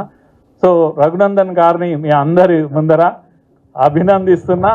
ప్రజల గొంతుక ఏంది, కార్యకర్తల గొంతుక ఏంది, ముఖ్యంగా సిద్ధాంతం కోసం పోరాడుతున్న వాళ్ళ యొక్క ఆలోచన ఏంది అనేది మాత్రమే చెప్పే ప్రయత్నం చేశాను. ధన్యవాదాలు. So the destiny of a nation is decided in the 4 walls of class room అని. ఏ దేశ భవిష్యత్తు అయినా తరగతి గది యొక్క 4 గోడల మధ్యలో నిర్మితమవుతుందని స్వామి వివేకానంద గారు నమ్మినటువంటి ఆ సూక్తిని ఇప్పుడు పెద్దలు మురళీజీ నాకు బోధించినట్టు అర్థమైంది. తప్పకుండా sir, the destiny of the Telangana BJP will be decided between 8 MLAs and 8 MPs sir. No doubt will work together and will stand together. Will try to keep up the party in a right track sir. ఒక క్రమశిక్షణ కలిగినటువంటి కార్యకర్తగా అందరం కలిసి పనిచేస్తాం. పార్టీని అధికారంలోకి తెచ్చేందుకు నేను మొదట మైక్ పట్టుకున్నప్పుడే చెప్పినాను, మా అడుగులు తడబడ్డప్పుడు మమ్మల్ని సరిగా నడపాల్సిన బాధ్యత గురువుల మీదనే ఉంటుంది సార్. అందుకని ఆ బాధ్యతను మీరు తీసుకొని తప్పకుండా మీ మార్గదర్శనంలో అడుగులు తడబడకుండా కలిసికట్టుగా పనిచేస్తాం. ఖచ్చితంగా పార్టీని రాష్ట్రంలో అధికారంలోకి తెస్తాం. అన్న, నా పేరు విద్యా వెంకట్, నేను సూర్య తెలంగాణ స్టేట్ బ్యూరో చీఫ్. ముందుగా రగన్నకు కంగ్రాచులేషన్స్. ఇది 2 క్వశ్చన్స్ నేను అడగదలుచుకున్నాను. ఉద్యమకారుల పక్షాన వాస్తవంగా ఏంటంటే తెలంగాణ ఉద్యమం అంటే చాలామంది కేవలం టీఆర్ఎస్ఏ అనుకుంటారు. రఘునందన్ అన్న కూడా మొదటి నుంచి టీఆర్ఎస్లో ఉన్నాడు కాబట్టి నేను ఇంతకుముందు బండి సంజయ్ కుమార్ గారిని, తర్వాత బీజేపీ పెద్దలను ప్రెస్ మీట్ సందర్భంగా మీట్ ద ప్రెస్లో అడిగినాను. వాస్తవంగా తెలంగాణ ఉద్యమకారులు రకరకాల భావసార వ్యాప్తం ఉన్నటువంటి వాళ్ళు ఎవరి స్థాయిలో వాళ్ళు ఉద్యమం చేసిరు. వాళ్ళు కొంతమంది జేఏసీలో కూడా పనిచేసిరు. కానీ ఈరోజు భారతీయ జనతా పార్టీ మద్దతు ఇవ్వకపోతే తెలంగాణ వచ్చేది కాదు. సుష్మా స్వరాజ్ గారి ఆ గొంతుక విని ఆనాడు ప్రశ్నిస్తే సోనియా గాంధీ భయపడి బిల్లు పెట్టింది, ఆమోదమైంది. బాధ్యత కూడా మీలోనే ఉంది. కానీ మీరేమనుకుంటున్నారంటే కేవలం హిందూతత్వం, రాముని తత్వం అనే టైప్లో మీరు పోవడంతో ఏంటంటే నికార్సైన నిజాయితీ పరులైనటువంటి ఉద్యమకారులకు న్యాయం జరగడం లేదు. ఇప్పుడు కాంగ్రెస్ ఏదైతే ఇచ్చినటువంటి 6 హామీలలో భాగంగా 6వ హామీ పెండింగ్ ఉంది. అదేంటంటే ఉద్యమకారులకు 250 గజాల స్థలం ఇస్తామన్నారు. దాన్ని ఎట్లా తీసుకోవాలా, ఎట్లా పరిగణలోకి తీసుకోవాలంటే కోర్టు కేసులు ఉండాలంట, జైలుకు పోయి ఉండాలంట, ఆ జైల్లో నీ నంబర్ ఎంత అని చెప్పి అడుగుతున్నారు. కాబట్టి ఏంటంటే నిజమైన నికార్సైన ఉద్యమకారునిగా అదే టీఆర్ఎస్ పార్టీలో మొదటి నుంచి ఉన్నటువంటి మీరు ఇప్పుడు ఉన్నటువంటి ఉమ్మడి జిల్లాకు అధ్యక్షునిగా పనిచేశారు. అంతకుముందు అక్కడ మీరు జర్నలిస్టు కూడా పనిచేశారు. ఉద్యమకారుల పరిస్థితి ఎంత ఘోరంగా ఉందంటే, ఇప్పుడు ఎగ్జాంపుల్ నేను కూకట్పల్లిలో ఉంటా. కూకట్పల్లిలో ఉద్యమకారులు పనిచేసినటువంటి ఉద్యమకారుడు చనిపోతే అలా భార్యకు 2000 పెన్షన్ ఇవ్వలేరు. కానీ దళిత బంధు సీమాంధ్ర ప్రాంతం నుంచి వచ్చినటువంటి వాళ్లకు 100 మందికి దళిత బంధు ఇచ్చారు. ఒక దళిత బంధు 10 లక్షలు, 2000 పెన్షన్ ఏమో గత ప్రభుత్వం ఇవ్వలేదు. ఈ ప్రభుత్వం ఏమో కేసు ఉందా, జైలు ఉందా, జైలు ఉంటే నీ నంబర్ ఏందని అడుగుతున్నారు. ఈ విషయం ఒకటి. తర్వాత మీ భారతీయ జనతా పార్టీకి అనుబంధంగా పనిచేస్తున్నటువంటి సీనియర్ జర్నలిస్టులు మా కప్పరన్న, తర్వాత మా కృష్ణమూర్తి అన్నకు మీరు మీ కేంద్ర ప్రభుత్వ స్థాయిలో వారికి ఏమైనా పదవులు ఏమైనా ఇస్తారా అని చెప్పేసి నా వ్యక్తిగతంగా నేను కోరుకుంటున్నా. సో వెంకట్ నేను కలిసి ఇండస్ట్రియల్ ఏరియాలో కంట్రిబ్యూటర్లుగా కలిసి మేమిద్దరం కూడా జర్నీ స్టార్ట్ చేసినాం. తెలంగాణ ఉద్యమంలో కూడా చాలా కాలం కలిసి పనిచేసినాం. పటాన్చెరు, రామచంద్రపురం బిహెచ్ఎల్లో, తర్వాత వారు కూకట్పల్లికి షిఫ్ట్ అయినారు. అన్న మీరు ఇచ్చినటువంటి అమూల్యమైనటువంటి సూచనలను తప్పకుండా పాటిస్తాం. తెలంగాణ ఉద్యమంలోంచే రాజకీయ అరంగేటం చేసిన వాళ్ళం కాబట్టి ఉద్యమకారుల కష్టం మాకు తెలుసన్న. కాంగ్రెస్ ఏం చేసింది, టీఆర్ఎస్ ఏం చేసింది అనేది పక్కన పెడితే నిజంగా ఉద్యమకారులను గుర్తించి గౌరవించి ఉద్యమకారుల ఆకాంక్షల్ని ఎట్లాంటి ప్రతిఫలాపేక్ష లేకుండా పార్లమెంట్లో బేషరతుగా నిజాయితీగా మద్దతు ఇచ్చి తెలంగాణ ఉద్యమకారులని తెలంగాణ గడ్డను కాపాడుకోవాలనే లక్ష్యంతో నాడు శ్రీమతి సుష్మా స్వరాజ్ గారు ఆ బిల్లుకు మద్దతు ఇచ్చింది కాబట్టే భారతీయ జనతా పార్టీలో విద్యార్థుల ఆత్మహత్యలు ఆగినాయి. తెలంగాణ రాష్ట్రం అనేటువంటి స్వప్నం సాకారమైందన్న. మిగిలిపోయినటువంటి కొన్ని అంశాలని ఖచ్చితంగా చూస్తాం. మా పార్టీలో మీరు అన్నట్టు మా పార్టీలో పనిచేసేటువంటి కార్యకర్తలకి, జర్నలిస్టులకి, నాయకులకి అందరికీ సరైన సమయంలో సరైన గుర్తింపు వస్తుంది. అట్లే భవిష్యత్తులో మీరు కోరుకున్నటువంటి వాళ్ళకు కూడా సరైన రీతిలో గుర్తింపు వస్తుందని ఆశపడతాం. గత ప్రభుత్వంలో కేసీఆర్ చెప్పినాడు ఉద్యమకారుడు, ఈ ప్రభుత్వంలో కోదండరాం చెప్పిన వాళ్ళు ఉద్యమకారులు, అంతే, వేరే పెద్ద తేడా లేదు. ఎందుకంటే కోదండరాం ఎవరు చెప్తే వాళ్ళకేమో ఇన్విటేషన్లు వచ్చినాయి. కాళోజీ శ్రీనివాస్ గారు ఏదో ప్రశ్న సార్ నమస్తే అండి.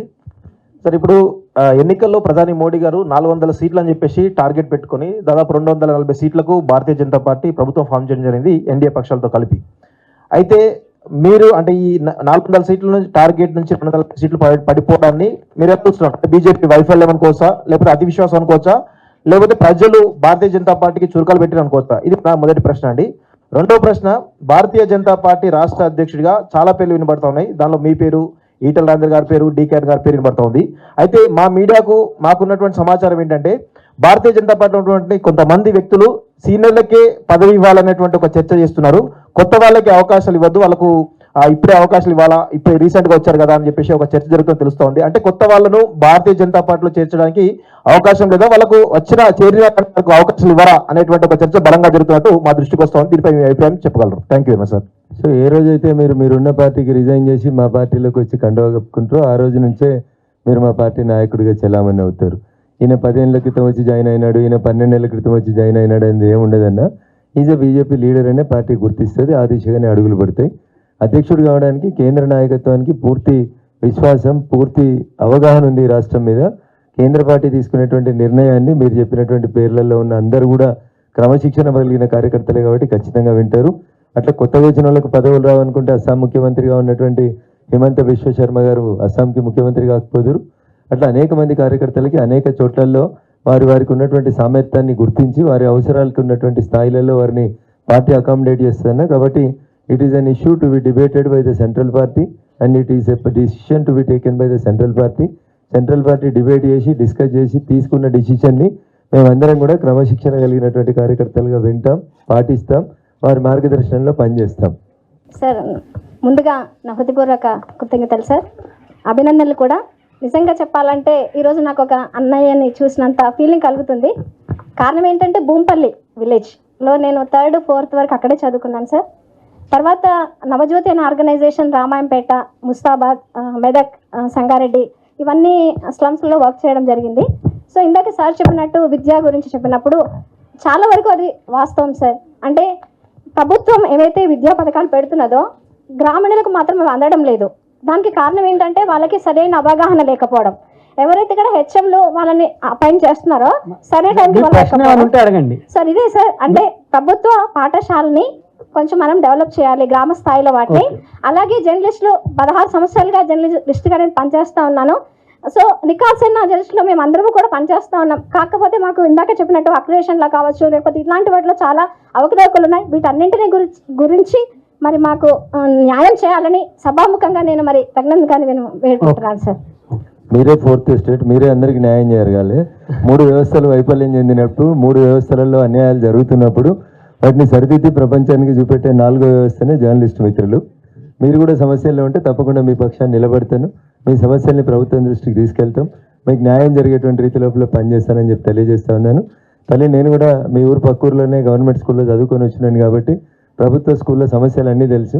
అయితే వ్యవస్థలో మార్పు రావాలంటే మనతోటే ప్రారంభం కావాలి. మనమే గవర్నమెంట్ స్కూళ్ళకి మన పిల్లల్ని పంపించేటువంటి కార్యక్రమాన్ని మొదలు పెట్టాలి. అట్లా కొన్ని రాష్ట్రాలలో భారతీయ జనతా పార్టీ ముఖ్యమంత్రులు అట్లాంటి పథకాలని ప్రారంభించినారు. ఇవి త్వరలోనే దేశవ్యాప్తం కావాలని అందరూ అధికారులు, అందరూ రాజకీయ నాయకులు తమ తమ కుటుంబ సభ్యుల్ని ప్రభుత్వ పాఠశాలలకు పంపే దిశగా ముందడుగేస్తే, బోధించే కంటే ముందు ఆచరిస్తే బాగుంటుంది అనేటువంటి స్వామి వివేకానంద గారి సూక్తిని ఆచరించి మనందరం కూడా అటువైపు అడుగులేద్దాం. అప్పుడు మీరు కోరుకున్న లక్ష్యాన్ని నెరవేరుతుందని కోరుకుందాం. అలాంటి మనకు సర్పంచ్గా పోటీ చేయాలన్నా కూడా 2014 కన్నా మన తెలంగాణ రాకముందు ఉన్నటువంటి పరిస్థితులు వేరు. రాజకీయ పక్షులు ఈరోజు ఒక టీచరు లేకపోతే ఒక government employee, retired government employee, ఒక సామాన్యమైన వ్యక్తి రాజకీయాలకు వచ్చే పరిస్థితి లేదు. డబ్బు కావచ్చు, ఎవరికి కావచ్చు. ఇప్పుడు మీరు బిఎల్ఎస్ లేదు అంటే అపోజిషన్లో మీరే రూలింగ్ రావడానికి ట్రై చేస్తున్నారు. రాజకీయాల కొంత అంటే లేకుండా ఈ ఒక నార్మల్ వ్యక్తులు పోటీ చేసిన పరిస్థితి ఇప్పుడు భారతీయ జనతా పార్టీలో కరీంనగర్ నుంచి కార్పొరేటర్గా 2 సార్లు గెలిచినటువంటి బండి సంజయ్ గారికి పార్టీ అవకాశం ఇచ్చింది. బండి సంజయ్ గారు 2 సార్లు ఎంపీ గెలిచి వచ్చినారు. రఘునందన్ రావు 500 రూపాయలకి ప్రైవేట్ స్కూల్లో టీచర్గా పనిచేసే కాడి నుంచి ఈ రాష్ట్రంలోనే డబ్బున్న వ్యక్తులలో ఒకరు వెంకటరామరెడ్డి గారు, లక్షల కోట్ల ఆస్తులకు పడగలెత్తినటువంటి ఒక బ్యూరోక్రాట్. ఆయన మీద పోటీ చేసిన నేను. ఆయన 18,50,000 ఓట్లుంటే 10 లక్షల మందికి ఓటుకు 1000 రూపాయలు పంచినటువంటి గొప్ప అధికారి. మరి నేను రూపాయి పంచకుండా కూడా నన్ను గెలిపించారన్న. ఇది జనరల్ ఒక పర్సెప్షన్ డెవలప్ అయిపోయింది. రాజకీయాల్లో ఉంటే పైసలు ఉన్న వాళ్ళే గెలుస్తారు, రాజకీయాల్లో డబ్బులు పెట్టాలి. చాలామంది జగ్గారెడ్డి అనేటువంటి టీపీసీసీ ప్రెసిడెంట్ ఉమ్మడి ఆంధ్రప్రదేశ్ రాష్ట్ర శాసనసభకి ఎమ్మెల్యే గెలిచిన రోజు మీరు పోయి జగ్గారెడ్డి గారిని అడుగుంది, వారికి పెట్టినటువంటి ఖర్చు ఎంత, వారి మీద పోటీ చేసినటువంటి పెద్ద మనిషి పెట్టినటువంటి ఖర్చులు ఎంత అని అడుగుంది. ఎప్పుడు డబ్బే పనిచేయదన్న. అట్లా డబ్బులు పనిచేసేదంటే నరేంద్ర మోడీ గారు ఈ దేశానికి 3వ ప్రధానమంత్రి గారన్న. రఘునందన్ లాంటి వాళ్ళు, లేకపోతే బండి సంజయ్ కుమార్ లాంటి వాళ్ళు, జగ్గారెడ్డి లాంటి వాళ్ళు ఎమ్మెల్యేలు, ఎంపీలు గెలవరన్న. కాబట్టి డబ్బు క్రైటీరియా కాదు, డబ్బు అవసరం ఉంటుంది. దానికి ఎన్నికల సంఘం ఒక పరిమితి పెడుతుంది.